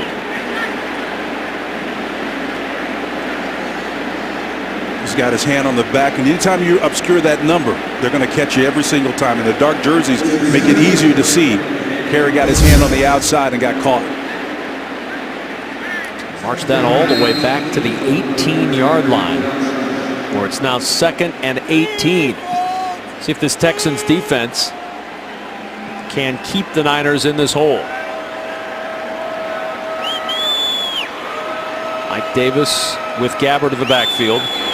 Motion from DeAndrew White, and White on the screen. DeAndrew White trying to turn the corner. Excellent open field tackle by Kevin Johnson, the first-round pick, making a fine play. Out of Arizona State, the Sun Devil making a heck of a play on the sideline there, using that sideline as his friend. And you can see, even though only 188 pounds, you see him square his body up and then try to get his helmet across the body. Even though he's tackling low, he's going to make a sure-handed effort and bring the receiver down. Excellent job by Kevin Johnson. 3rd down and 15 now for San Francisco. Gabbert in some trouble, throws on the run, and Mike Davis can't pull it in. Texans defense does its job, gets the hold. The punt team coming on for San Francisco to start off the 3rd quarter. Great defense by the Texans overall, playing the pass, defending the run as well. Former Wake Forest Demon Deacon did a great job on the previous play of stopping it on the near sideline. Here's Bradley Pinion, the rookie from Clemson. 5th-round draft pick this year by San Francisco. Chandler Worthy gets a good bounce for San Francisco. Worthy fields at the 25-yard line, trying to use that speed to get to the corner. Worthy to the 35, spins his way across the 40 and down to the 41. Nifty return by the rookie Chandler Worthy, who gets some field position back after the bounce and sets the Texans up in good shape. Talking about this quarterback comparison, did we gain any clarity on the quarterback comparison through the first half tonight? Well, I think the context determines your strategy. You can look at those numbers. You can see one guy's disproportionate in terms of his completions and attempt, but you got to look at the circumstance. That's why they were passing the ball one over the other. It's not necessarily that Mallet didn't have accuracy. And on 1st down, Kenny Hilliard gets the carry to the 46-yard line, a 4-yard gain. He got that ball from new quarterback Tom Savage. We expect to see Tom Savage go the rest of the way tonight at quarterback. The 2nd-year man from Pitt, the numbers from a year ago. And Tom Savage, a guy who's quietly, amidst all of the discussion about who's going to get the starting job, he's had a very good camp so far. He's had an excellent camp. He's made quality decisions and thrown the ball effectively and been able to identify the Mike linebacker and make great plays like this one here. If the receiver, Mumphrey, can help him out and catch it. Great ball. Tom Savage trying to build on the experience that he had last year, build on that moment where the game may have slowed down a little bit for him. Well, it has slowed down, and here's the thing about this offense. It's so complicated, and it's organic. It's constantly changing. They're adding and adapting to it. And it's one of the things that Brian Hoyer told us the other day, that you cannot memorize this offense. You must learn the offense. Third down and 6. Savage with protection, nobody open. Savage going to float it out. It's caught by Chris Polk. Polk down the sideline inside the Niner 30 with a first down. He bought a little time, found Chris Polk, and a big gain before Shane Skov can bring down the former Eagle. Those two hooked up on a similar play in practice a couple of days ago inside the bubble. Great job of leaking and making your way out if you're Chris Polk, number 22, staying alive, running parallel to the line of scrimmage. And Savage finds him open for extra yardage. That's a tremendous job of waiting, putting the ball in his hip pocket so he can seat it and get up the field for extra yards. 24-yard pickup on the play. First down at the 29. Here's Polk trying to turn the corner. Bounces off one man and is nudged out of bounds. And here comes the flag. A little extra nudge from Skov, and that warrants the penalty. Absolutely. Skov came in there hell-bent for election, and 22 had given himself up. After the player is out of bounds, personal foul, number 48 in the defense. 15-yard penalty, automatic first down. No question, you're going to get the flag every time on that. Polk had stopped. He had given himself up, as you said, Spencer. And if you hit a guy after he's conceded the play, the flag's coming out. And you'll start to see that defenseless context show up a lot more. Probably this guys get that lesson learned earlier. They will call that one every single time. Martin and Bonner split out to the top of your screen. Jalen Strong to the bottom. Motion from Mike McFarland, the tight end. On first down, Savage under pressure. Polk on the screen. Polk down at the 14-yard line. Good tackle by Shane Skov that time, as Skov able to bring him down at the 14-yard line. Loss of 1 on the play. Yes, you know, the screens are some of those nuanced plays. Sometimes it seems like even though you're going to get pressure, you tend to think there's going to be a jailbreak and you're going to get big yardage. That's not necessarily the case. Those linemen up front have to hold those blocks an excessive amount of time to make that successful play. So it's a lot on the shoulders of offensive linemen to make those screens work.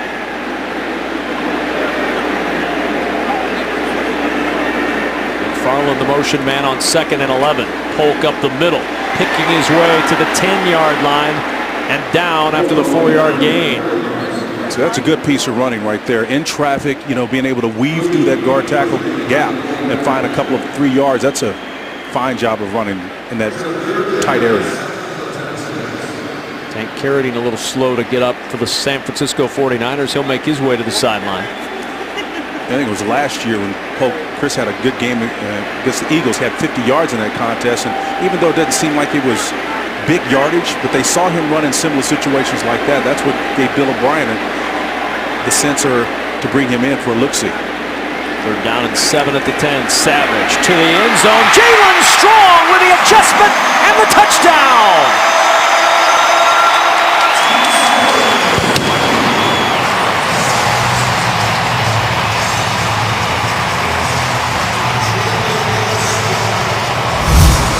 Here's some of that lead, some of that strength from Jalen Strong here. 6'2", 217 pounds.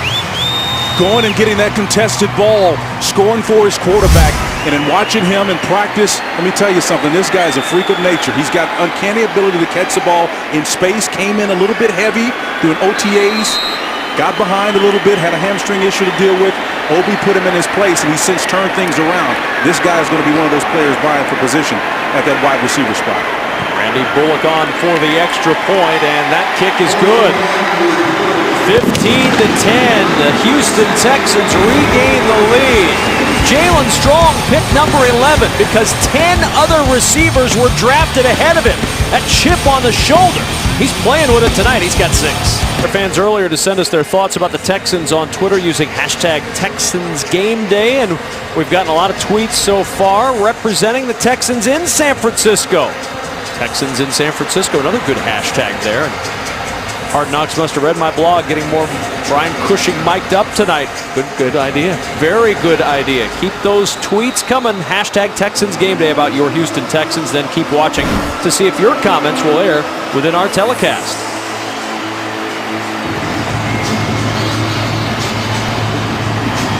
Houston back on top 15-10. Andrew White, 5 yards deep. Nobody wants to take a knee tonight. Everybody bringing it out of the end zone, and White out of bounds at the 15-yard line. Timeout on the field, 9:42 remaining in the third. San Francisco offense headed back out on the field, down 5. The NFL for the private use of our audience. Any other use of this telecast or any pictures, descriptions, or accounts of the game without the NFL's consent is prohibited. 15-10, the Houston Texans with the lead, 9:42 remaining in the third, alongside Spencer Tillman with Drew Doherty on the sidelines. I'm Kevin Kugler. Great to have you with us tonight from Houston. New quarterback on the field now for the San Francisco 49ers. Dylan Thompson, the rookie from South Carolina, making his debut. Thompson in trouble, and he's sacked. Courtney Brown greets Dylan Thompson very rudely. It's what happens when a young quarterback gets his eyes fixed and locks in one direction. You can see the eyes will be focused this direction. Brown comes off the backside with the arm in the rip underneath to get the sack on the quarterback. Never saw it coming.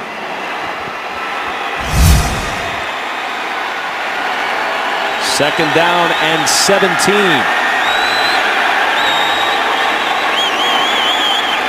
Trying to find a little running room is Gaskins, upended at the line of scrimmage. Tackle by Daryl Morris as we send it down to the sideline. Drew Doherty standing by with a very special guest. Yeah, that's a perfect way to put it. This is an absolute treat. David Quessenberry, offensive lineman, standing next to me this time a year ago. You're fighting lymphoma. Early in 2015, you become cancer-free, and you've been working with the team. How much have you cherished this time? It's been amazing. It really has. You know, a year ago, I was in a hospital bed during the preseason, going through my treatments, and now I'm here, as close as I've ever been to coming back and playing with these guys again. I mean, how do you not love it? We see a safety there go down, but Bill O'Brien told us yesterday you're one of the toughest individuals he's ever encountered in his entire life, and you've got a future on this team. How much is his support, your teammate support, meant to you? It's incredible. You know, the support from my teammates, the support from the entire coaching staff in the front office and our owner has been, such a huge part, and it motivates me, just knowing that they have my back. It pushes me to go that much harder in my workouts and trying to come back and be a part of this, because we got something special going here. DQ, darn good to see you, man. Good luck. Thank you. Guys. No, terrific story and terrific defense by the Texans. Back-to-back sacks. Jason Ankra with the safety. Texans by a 7. Back at NRG Stadium, Kevin Kugler, Spencer Tillman, Drew Doherty. The Texans with the safety and now await the free kick from the 49ers. And this will be Mumphrey from the 30. Across the 35, and the rookie Keith Mumphrey from Michigan State down to the 38-yard line in the arms of Eli Harold. So after the safety, 2 sacks by the Texans defense. Tom Savage and company back out on the field. One more look at Jason Ankra's work here. Well, 91 comes in. Great job, first of all, of dialing up pressure in this situation after you've already gotten to the quarterback a couple of occasions. Just a nice power move to the outside. Gets the tackle with a swinging door like a hinge, and then rips right through it for the sack. Tremendous job in safety. At the 38-yard line, first down. Savage hit as he throws, and a diving attempt incomplete. Easy Wachaku trying to come back to that ball. The pressure on Savage may have taken a little something off the throw. Yeah, absolutely, great call, and that's exactly what happened. Again, it affected the pass a little bit. Easy Wachaku, known for his speed, still didn't have enough to get back to that ball. But again, defense put pressure on Savage to affect the release of that one. Second down and 10 at the 38. Sitting there looking at the depth of these wide receivers here for the Texans. Bill O'Brien is challenging the ruling. Wow. Houston is challenged with the ruling on the field of the incomplete pass. We got our first preseason challenge. How about that? So they will take a look at the toss from Savage to Wachaku, and while they do that, we'll take a break. Houston with a 17-10 lead over the Niners on Texans TV.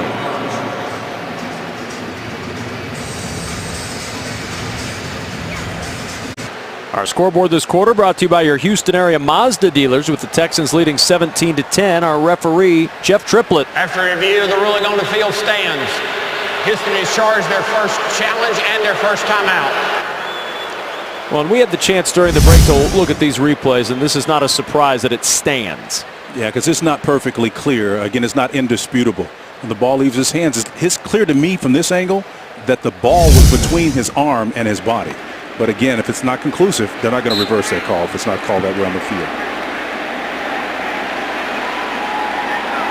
So 2nd down and 10 at the 38-yard line. The give is to Hilliard. Hilliard picking his way over the left side, and Hilliard down to the 44-yard line. Tackle made by Eli Harold for the 49ers. Kenny Hilliard. He's had a good camp. He's a big back. He says, look, I can finish runs. Absolutely. I'm not worried about being able to finish runs. If you're going to play for Les Miles, who's a classic small ball specialist, the head coach at LSU, you've got to be able to do this. I mean, he has a whole phalanx of runners. He'll run out there and try to get those types of yardages, and that's the kind of backs that he recruits. On 3rd down, Savage pumps, and it's batted down at the line. Keith Reeser, first-year man out of Florida Atlantic, with the jump and the spike. You know, athleticism is important. Corner slot guy comes off, and man, he's got great vertical jump. Keith Reeser rising to the occasion to block that one. Will Johnson will punt for the first time tonight for the Texans. DeAndrew White after waiting to punt. Nice. Plenty of hang time. White's going to have to call a fair catch, and he makes it at the 13-yard line. Watch for Spencer Tillman's Fantasy Football Standout, presented by Mattress Firm, to be announced during the 4th quarter. It's your chance to win 4 Houston Texans VIP tickets to a regular season game. Stay tuned to win. I have no insight as to who Spencer Tillman is leaning towards right now. Oh, you can go sleep on it. Come back and tell me what you think later. On 1st down at the 13-yard line. Dylan Thompson has seen nothing but pass rush in his first 2 snaps, 2 sacks. Thompson. Nobody open. Thompson got a little help coming back for that ball. And a short gain on the play to Derek Carrier.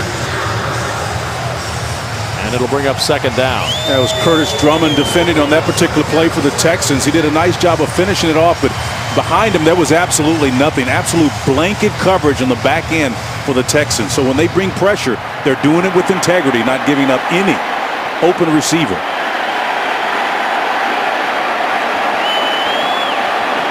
Second down and 5 at the 18. Thompson in trouble again, and he's sacked for the 3rd time. Courtney Brown got him again. That's 2 for Brown. It's a reoccurring theme. You're going to hear me talk about integrity. When you know you got outside contained and you see the play going away from you, as Brown does on that play, he knows he still must stay outside. Keeps that right arm free so that he can defend and get the quarterback, gathers him in for the stop. 3rd down and 7.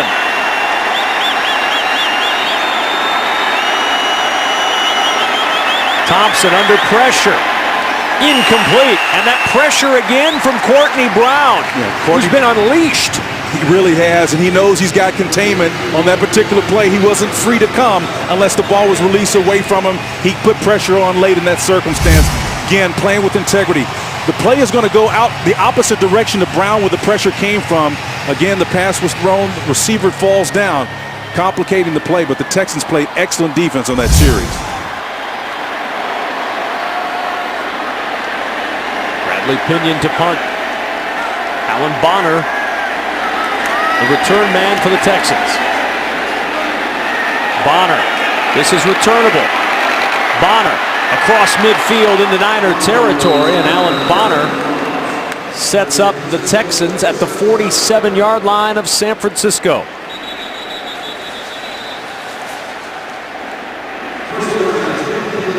Kick off the college football season at NRG Stadium with a top 25 showdown as Texas A&M and Arizona State square off in the Advocare Texas kickoff on Saturday, September 5th. Limited seats remain, so call 832-667-2390 or visit advocaretexaskickoff.com to secure your seats today. That ought to be a good one. Kevin Sumlin and his high-powered offense, and John Chavis coming over from LSU, high-powered defensive coordinator. Here's Polk pinballing off a blocker, and Polk able to struggle forward for a pair to the 45-yard line. That's a pinball wizard run right there. Polk was bounced back and then managed to get back up the field for at least maybe a yard, perhaps more, perhaps two. Good solid job of making something out of nothing. Well, Jay McCray finished it off for the 49ers. 5:25 to go in the third. Tom Savage continuing good quarterback play tonight for the Houston Texans. All three quarterbacks now have something good to hang their hat on. Just a three-man rush. Savage dumps it short to Polk. He's got the first down, and Chris Polk showing a little of the burst that we saw earlier in the week in practice. He's gotten over the injury bug at least early in this preseason, and that burst is starting to show up again. That's right. Two things were the key. You just zeroed in on that. The burst was there because the hamstring injury no longer bothered him, but also the fact that it was just a three-man rush meant you've got five guys up front to block three. Plenty of time for Savage to throw the ball. There's Polk, 14 games off the bench a year ago in Philadelphia, rushed for 172 yards. But you're behind LaShawn McCoy. There's not a lot of options. Tough. Hard to get the ball. First down and 10 at the 33. Savage floats it short. Sliding catch is made at the 29. The ball then pops out, and they're going to set it down. It is down. Not a fumble. Dante Johnson was in the area saying, I knocked it out, it should be my ball, but it will remain the Texans' ball at the 9:29. Down by contact. Second down. Listen, here's the nuance here. If you're down by contact, the ball is completed, he's down, and he's going to be touched, then the ball comes out. He's already on the ground, so he's therefore down by contact. Kari Lee with that 4-yard gain.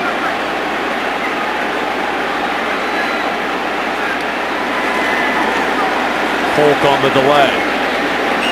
And Polk down near the 27-yard line. Marcus Rush, rookie from Michigan State, with the tackle for San Francisco.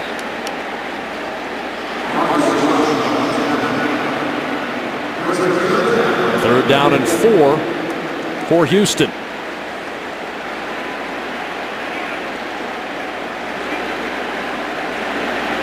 First and 10 line this quarter brought to you by Royal Purple. Here's Polk looking for a crease on the left side, and he's down at the 25-yard line. The hole was open, and then it closed very, very quickly. Not a lot of running room after that for Chris Polk at his fourth down. There is no variation in terms of theme and what the Texans are trying to do. Now, they're not pushing the ball down the field as much, and why that's valuable to understand is that they're expecting the same thing out of their 2s and 3s that they're expecting from their 1s. That shows you progress with this group. Savage is leading right now. They've got more command than they did last year of this offensive system. So they'll go for it on fourth down. 4th and 2 at the 25-yard line.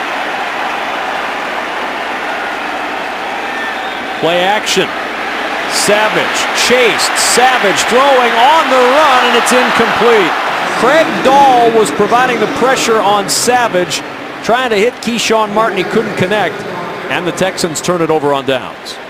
Savage had to move out of the pocket on that play, but maybe he can do a better job. It's so difficult to throw back across your body, even though the receiver's coming that opposite direction, but he's got to settle up to the degree that he can and square those shoulders. And if he does, maybe that ball isn't an errant pass. It's tough to do.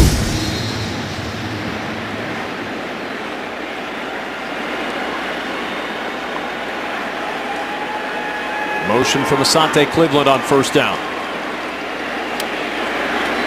Caught by Max Bulla after a pickup of a yard to the 26-yard line. Kendall Gaskins, not much running room for the first-year man out of Richmond. And Max Bulla, another one of those linebackers that have showed well for the Texans last year, playing inside linebacker. He's got a mentality, not unlike Brian Cushing, tough guy, very difficult to block. 2nd down 9, 26-yard line. Gaskins again. Stopped shy of the 30 at the 29. Whole host of Texans in there. Justin Tuggle along with Brandon Dedrick in there for Houston.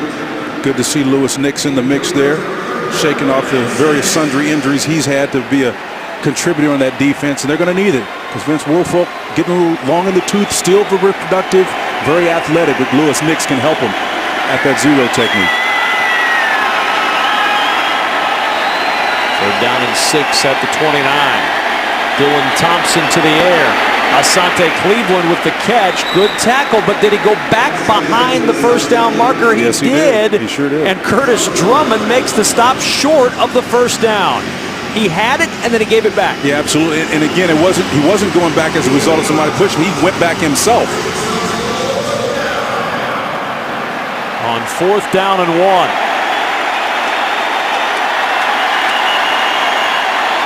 Thompson under heat, and this play stops.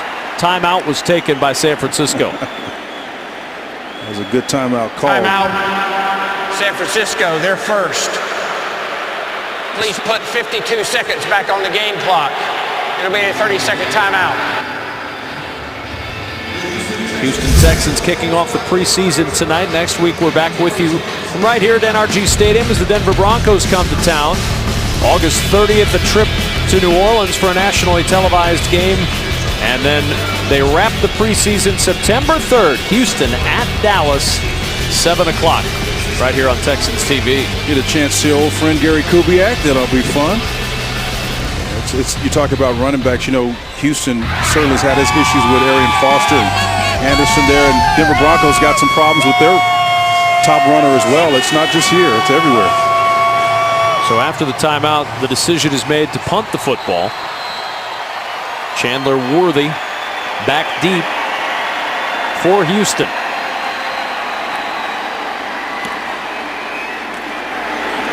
And a good punt all the way back inside the 10, fielding at the 7-yard line.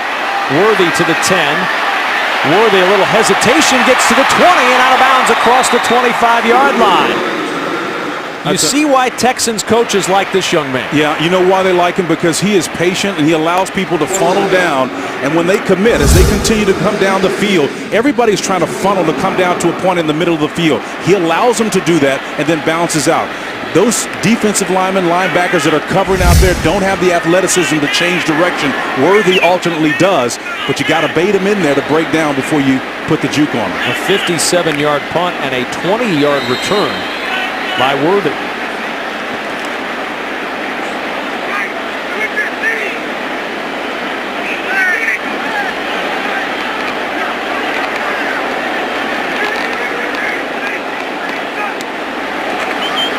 Chris Polk on first down. Sheds one arm tackle across the 30-yard line and down to the 31. 6-yard pickup for Chris Polk. And the Texans continue to look for somebody at that running back spot who can make plays. Is it going to be Blue? Is it going to be Grimes? Is it going to be Hilliard?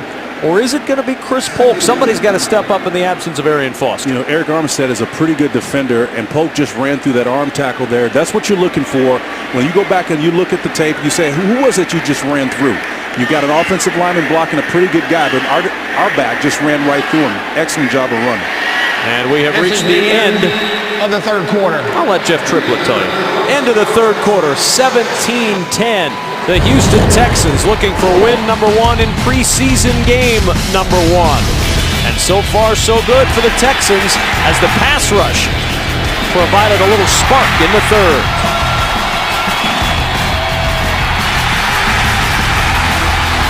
Portion of this broadcast is brought to you by Reliant, an NRG company. By Mattress Firm, the official mattress retailer of the Houston Texans. And by the Texas Lottery. Play the Houston Texans scratch-off today for a chance to win big. Tonight's broadcast is brought to you in HD by Xfinity. Fourth quarter underway. Kevin Kugler, Spencer Tillman, Drew Doherty, and our Texans TV crew kicking off the preseason tonight in Houston. On second down, knifing into the backfield with a terrific play is Jaquaski Tart. read that play well, and the safety comes up to make a stop in the backfield. You know, these guys are going to be called on to make plays. You can see him coming from that high safety center, finds a gap, sticks his helmet in there, makes a great stop in the backfield. That's a tremendous heads-up defensive play. Anytime you can get one of those pencil neck guys from the secondary to step up and make a play like that, that tells you something about him. Second-round pick in this year's draft by the Niners. 3rd down and 8, back at the 27-yard line. Savage in trouble. Nice little pump fake to buy some time. Hilliard on the catch. He's going to lose yardage as he's driven down at the 22, and a flag down as well. Pressure coming from Marcus Rush. That play had all kinds of things go wrong for Houston. Holding. Defense, number 69. The 5-yard penalty, an automatic first down. But one thing went right for Houston, and that holding penalty gives them a first down. That helps, doesn't it? You can see the pressure coming from outside, and again, you don't mind the pressure, particularly if you got a screen look that you're trying to slip off, but clearly there was a holding in there someplace, and Savage was able to elude, which was showing some athleticism and to extend the play.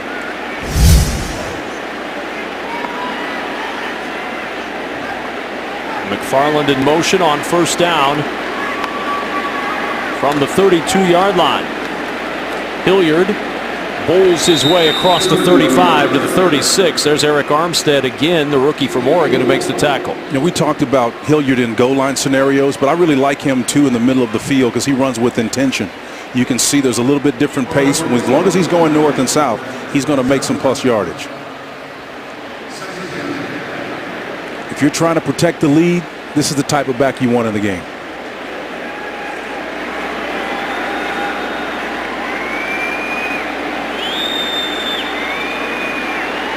Second down and 6 at the 36-yard line. Play action. Savage looking deep down the far sideline for Chandler Worthy, who makes the catch but out of bounds. What an acrobatic grab by Chandler Worthy. Kenneth Acker on the coverage just couldn't get his feet in. Great athletic catch, but again, it all has to be made possible by the protection. And Watson with 38 does a great job on the twist there. That's Hilliard working back underneath to allow the quarterback time enough to make that pass. And pass protection from a rookie, that makes a coach smile big time. 3rd down and 6.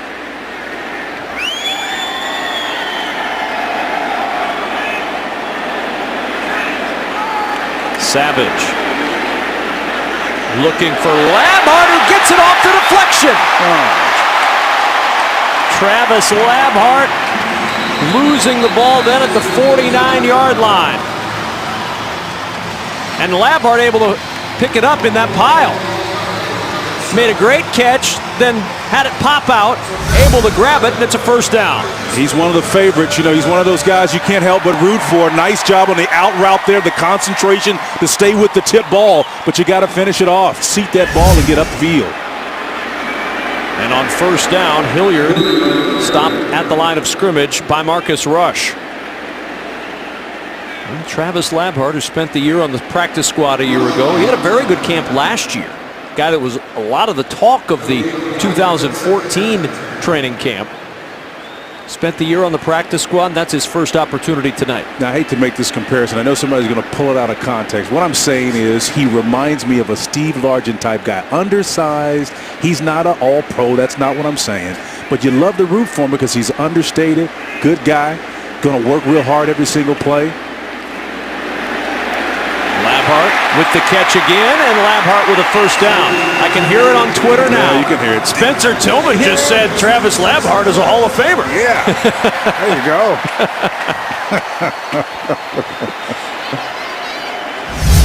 You know, in my office at home, I've got a big picture up there, and I played with a couple of good, solid number 80s. One of them was Jerry Rice, but the 80 that I have is the former Tulsa Golden Hurricane, Steve Largent.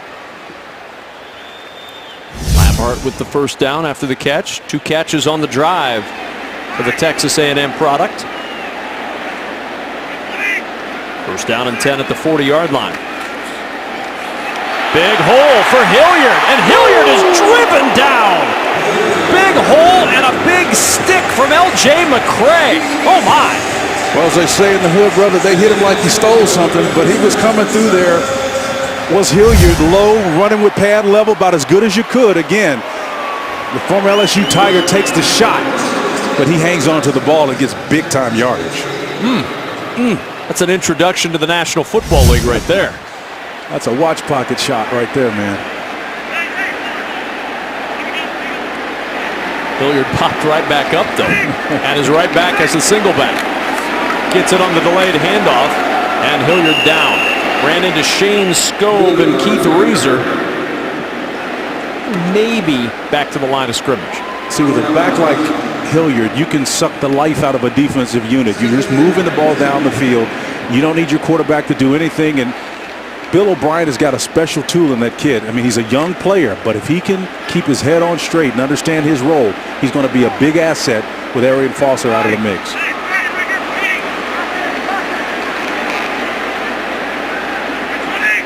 Second and 10 at the 28. Savage under duress, got rid of it in time, and almost a tremendous catch down the sidelines, looking for something. Jace Davis almost able to pull it in. Jace Davis did a nice job of working back underneath the coverage. He gets outside containment. Nice bump to push him to squeeze the sideline, and he uses that right hand to separate him. Savage under pressure hangs in there, takes the shot, and delivers just like he's supposed to. Eli Harold again with the pressure. That young man has shown a couple of things tonight for San Francisco. Savage showing you something too, standing in there and taking that pop. Third down and 10 at the 28. Savage under pressure again, trying to get free, and he does! Savage breaks free! Savage inside the 20, close to the first down. What a run by Tom Savage!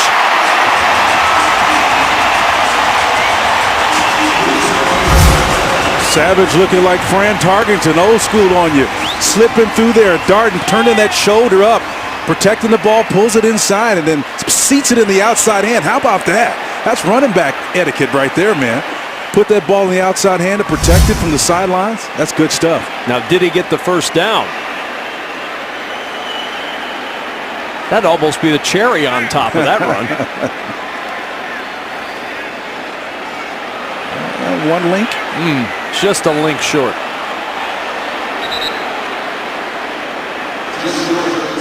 If it were a regular season game, I'd say decision time for Bill O'Brien, but I say you go, man. It's the preseason. I say you go, because you got to pay that off.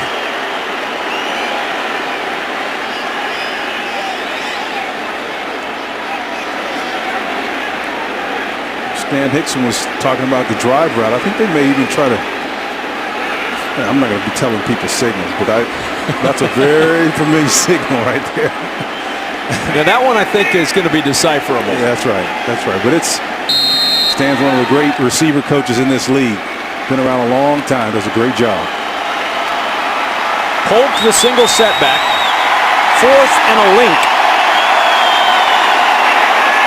Savage is going to sneak it, and Savage has the first down, but a flag comes in.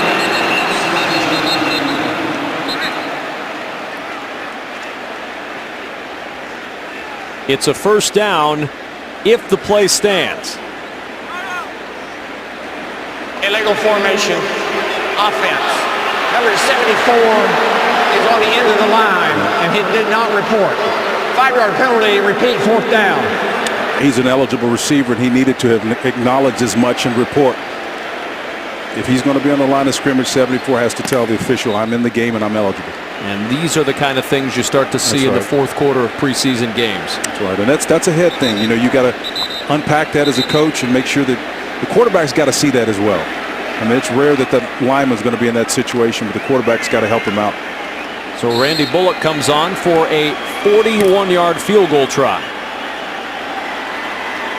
Good snap, good hold for Bullock, and the kick is good. Randy Bullock, in midseason form, bangs that one home from 41 yards out. And the Texans lead now 20-10 over the 49ers.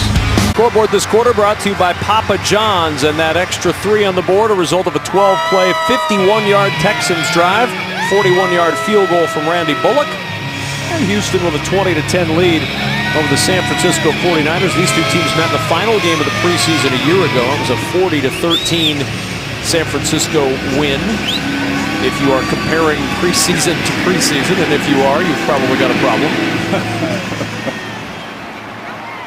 Kickoff bobbled and bounces right up at the 10-yard line, and then nudged out of bounds. Marcus Cromartie. San Francisco with Curtis Drummond leading the way for the Texans. The offense will come back out on the field for the 49ers. 8:45 to go in the fourth. San Francisco trailing on the road. For the 2015 Bulls and Birdies Cheerleaders Golf Tournament, supported by Bud Light, is set. Just announced today, this year's tournament will be Wednesday, November 4th at the Clubs of Kingwood.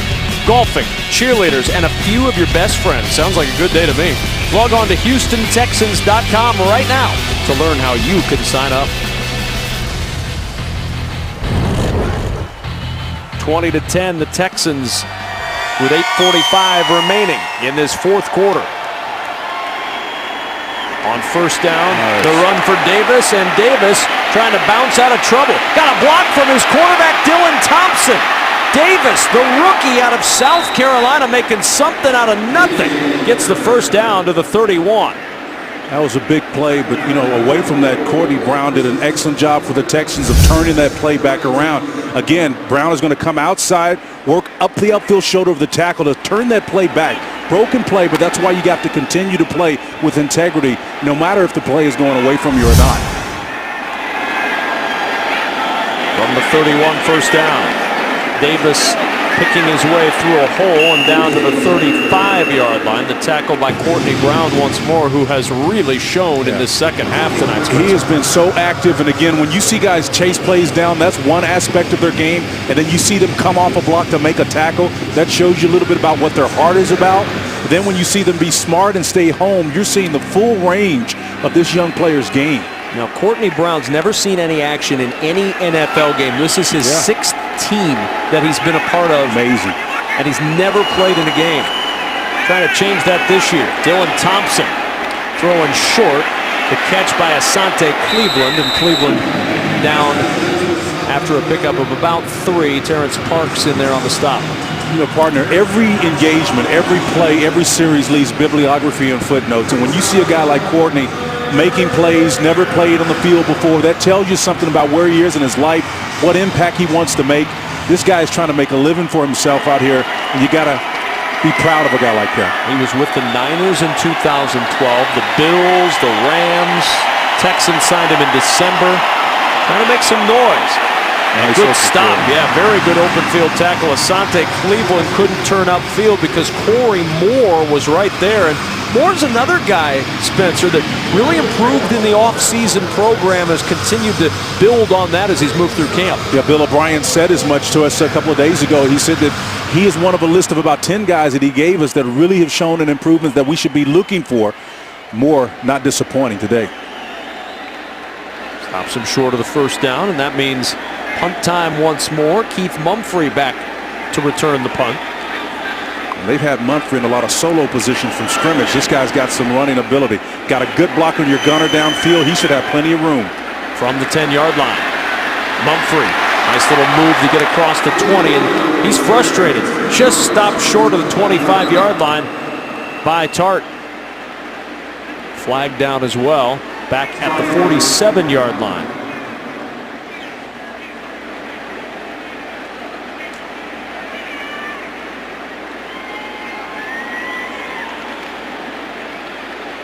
During the kick, holding number 49 of the kicking team. 10-yard penalty. Added to the end of the run, at the end of the play, first down. It's Bruce Miller called for the hold. Timeout. 6:06 remaining in the fourth quarter. Preseason game number 1 in favor of the Texans. Texans take on the Denver Broncos next Saturday night, 7 p.m. right here at NRG Stadium. Catch all the action on Texans TV on ABC 13. And if you're heading to the stadium, we want to remind you about the NFL's clear bag policy. Log on to HoustonTexans.com to learn more about the rules and how they affect you. 20-10, Texans leading over the 49ers. 6:06 remaining, fourth quarter. Kevin Kugler, Spencer Tillman, Drew Doherty from NRG Stadium in Houston. Savage, the handoff to Hilliard, and Hilliard popping through a hole to the 42-yard line. 7-yard pickup. Shane Scove, along with Mylon Hicks on the stop for San Francisco. Running heavy, protecting the lead, steady drip will wear a hole in the rock, and that's what you're looking for from Mr. Hilliard. Kenny putting his pad level down and trying to seal this victory. Patterson High School product in Louisiana, 8,603 rushing yards in his high school career. That is a Louisiana record. That's a lot of yardage. False start. Number 66 to the offense. 5-yard penalty. Repeat, second down. Joseph Treadwell moving early. He's a very different back from Dalton Hilliard. His uncle was back in the day with the Saints. I think he had a great 8-9-year run. Over 5,000 yards rushing, a couple thousand yards receiving. A totally different back, but again, you can see the lineage in terms of just being able to play within his talents and his gifts. Solid back. Second down and 8. Hilliard again working forward to the 41-yard line. You know, talking earlier in the week with Rick Smith, the general manager of the Texans, he said, I like these LSU backs because they run a platoon system at LSU. These guys come with a little more tread on the tire. They don't get as much action, so maybe they also fall a little bit in the draft. You can get them lower in the draft. Low mileage, it makes a big difference. These guys come in fresh. And, you know, everybody wants to tote the rock when you're in college, but I tell you, the way the league is now, it's about longevity, man, staying there longer. Our 1st and 10 line this quarter brought to you by First Community Credit Union. 3rd down and 4. Hilliard fights his way to a first down. That second effort kept those legs going and was able to push his way forward to get the first. If Kenny Hilliard was a stock right now, it'd be bullish. And I'd say jump all over because his stock is rising high with Bill O'Brien right now in this entire Texans offensive unit. 7th round pick by the Texans. Another example of that LSU back like Alfred Blue a year ago that you can get lower in the draft, and if you are confident in your scouting, and certainly the Texans are, they feel like these guys are guys that flew below the radar a little bit because they didn't get a lot of opportunities. There's Polk dropped in the backfield by Shane Scove, who's had a good night for San Francisco. You know, oftentimes Polk, you know, doing the best that he can. When Hilliard came off, I was watching the engagement with Bill O'Brien as he came off. He got close to the rookie, but he spoke at him. He didn't pat him on the back. He's managing that kid, and he knows exactly how to handle these young players. And it's just brilliant to watch him manage both young and old players. He's a master at it. No, they've got to find somebody to fill that spot. Yep. And they know that Kenny Hilliard could be one of those guys who has to carry some of the mail this year. Yep. You want to lose him in preseason game number 1. 2nd and 11. Nice little patience by Chris Polk as he picks up 4 yards. And let's send it down to Drew Doherty standing by with a key cog in this Texans defense. That's right. Linebacker Brian Cushing played 1 series. You said you wanted to knock the rust off. Did the rust come off a little bit tonight? Yeah, a little bit. You know, I wasn't in there for too much time, but got some good game experiences in there with the guys. It just felt good. We've talked with you all through the offseason. You've said you feel more like the guy that you used to be. You look like the guy in 2011 that was flying around just causing havoc. How much is that the case right now? Well, it's coming back. You know, it's coming back, and I hope to be fully there, you know, week 1. So that's the whole build-up, and that's what I'm working for right now, and then just be back to be the player that I knew I was and can be again. How high do you set your goals? You know, pretty high, but at the same time, I set them pretty short term. I got to take care of, you know, the immediate issues, and you know, now after this, it's going to be Denver and a good week of practice. How much fun is it once we see this entire defense on the field together for an extended period of time? Yeah, well, it will be, you know, and it makes it fun playing, and then that's why you do it. So, I mean, you know, it's going to be a very competitive defense. We're going to fly around, play good team defense, and, you know, just get after the ball. All right, Brian, thanks so much for the time. Guys? All right, Drew, thank you very much. Yeah, he's got to be thrilled because when he looks in front of him, he sees Vince Wilfork now in front of him in the middle of that defensive line. And I know it's going to help the whole defense, but Boy, Brian Cushing's got to love having that guy in front of him. It's wide open over the middle. A strike is thrown to Kari Lee for the first down at the Niner 29. Savage standing in there, taking a shot. Lee on the other side receiving it. Another one of the players that Bill O'Brien said we needed to watch. Lee does a great job of getting downfield. Despite the pressure, Savage delivers a strike for positive yardage. 23 yards down the middle to Kari Lee. And a payoff to Brian Cushing thought. I mean, Brian, a lot more contemplative and appreciative of the fact that, those 2 years when he was dealing with injuries, he's a different player now, man. He's still going to be aggressive, but he's expecting and respecting every moment he has a chance to compete. Bobbled snap, and by the time Savage could pick it up off the dribble, Sean Lemon was on his doorstep. Yeah, Brian Cushing doing bounds and jumps on those platforms with dumbbells, 70-pound dumbbells in his hands. He's incredible. Wonderful athlete, but again, you could see last year maybe 35 to 40% of the time he was on the field just didn't have the mobility that he did that defined his second year in particular. But he's now in a state of mind where he is really framed to have the best year of his life. He told us he's cherishing everything, including training camp. He may be one of the only ones that's cherishing training camp. They're cherishing this first game, though. Texans up 10. Texans with a 20-10 lead over the San Francisco 49ers. 2 minutes remaining, fourth quarter here in Houston. Houston about to win its first game of the 2015 preseason. And a lot of good storylines. We started the broadcast talking about quarterback play, and I think all three quarterbacks have shown something tonight. I think they've all acquitted themselves. And again, for all the things we were looking for, that each quarterback, whether it's Mallett's case, it was his accuracy, he showed that. Hoyer managed things well. Savage making plays. On second down and 12, Chris Polk another carry. Driven back after he picks up 2 back to the original line of scrimmage, the 28-yard line. Savage also showed some toughness on a couple of plays, hanging in there, completing some very difficult passes. Made a Houdini-like escape to advance the ball for first down on another occasion. San Francisco uses its final timeout, so we'll take it with them. 10-point lead for the Texans, 1:49 to go. 1:49 remaining in the fourth quarter. 3rd and 10 for the Texans at the Niners' 28-yard line. Tom Savage has gone the entire way this second half. Kari Lee in motion on 3rd down. Toss play to Polk. Polk across the 25 and down at the 23-yard line.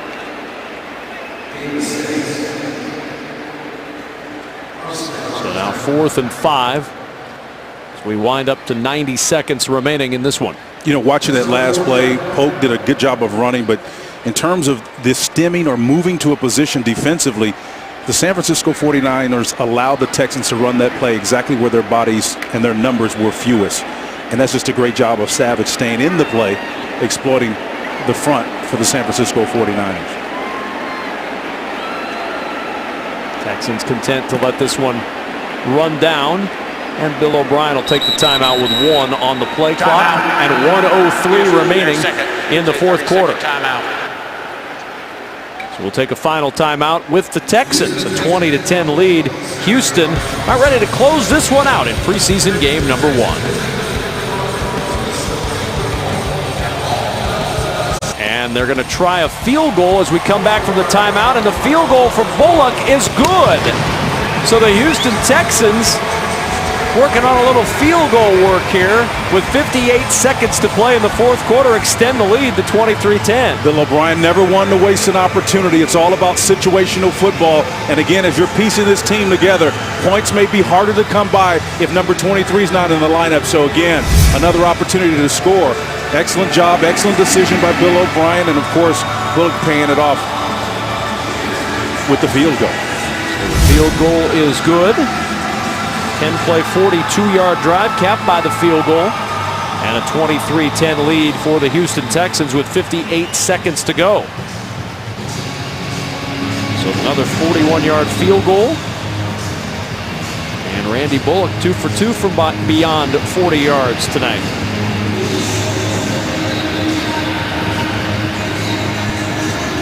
$23-10. 58 seconds to play.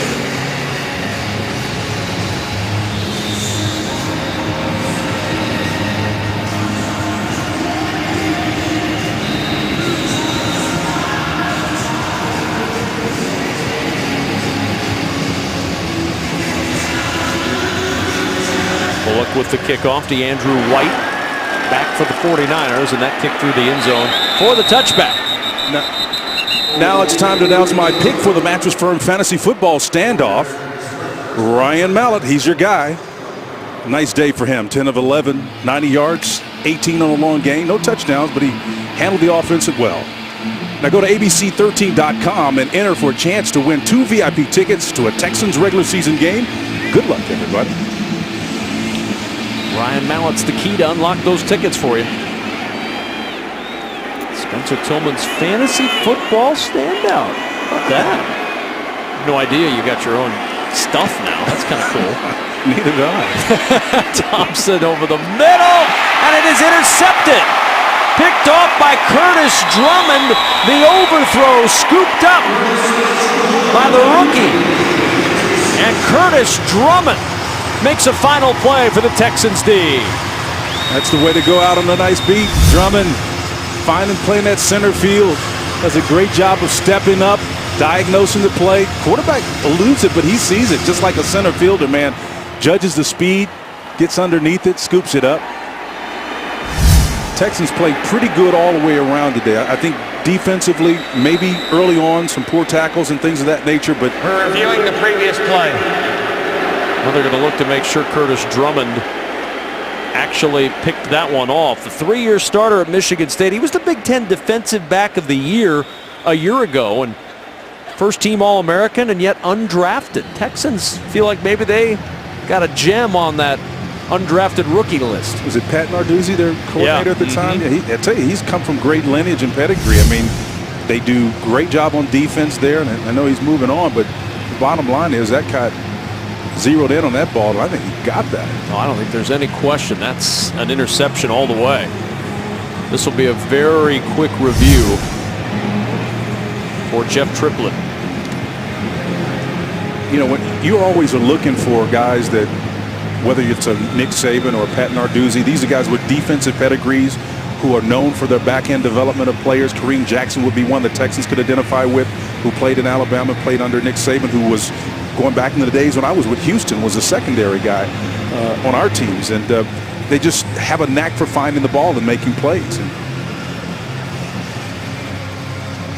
this Niners team is going to be an interesting watch this year, if only to see how Jim Tomsula puts this team together. There's so many players missing. That's right. From this roster. So many key contributors on both sides of the ball. It's really completely remade for the most part, from the offensive system that Jeep Chris, the offensive coordinator, put together all the way down. We talked about a lot of the players that are missing. After Anthony reviewing the Davis. play, the ruling on the field is confirmed. It is an interception. You know, Anthony Davis, who was a first-round draft pick, I think in 2010, he's gone. There's just a bunch of key guys there, and you hate to see it for a guy like Number Tomsula. 73 reports as an eligible receiver. Number 73 is eligible. Because he's a hard-hat lunch pail coach, a good guy, a player's coach, one of the only holdover from the Singletary era, and Jim Harbaugh. So you can tell he was a favorite of the organization as well, but he's got a tough road to hoe with this team in the state that it is now. Well, you wonder, well, the victory formation, how do they know how to do it? Well, there's the turn. We'll get to that in a moment. Here are the turnovers from last season. Just some of the guys that are gone. Whether it's Anthony Davis, you don't even see Mike Upati on there. Another guy from that offensive line that's gone. Patrick Willis. Chris Borland was the leading tackler a year ago. Frank Gore, no longer there with his 1,100 yards. The Texans are going to have to deal with him in division, and he's having a wonderful camp. But that victory formation that we saw the Texans, they even practiced that to make sure that they're running it properly. We watched every quarterback on Thursday at the end of practice go up there, get the team huddled up, get into the victory formation, just so they were ready to do it tonight. One mantra that Bill O'Brien has: preparation is the key to performance. His guys will not lose games because they've not been prepared. They may make human error and mistakes, but it won't be because they haven't been exposed to those situations. Well, a good night for the Houston Texans as they start off the 2015 preseason. Texans victorious in this one, 23-10 over the San Francisco 49ers. More to come from Houston in a moment on Texans TV.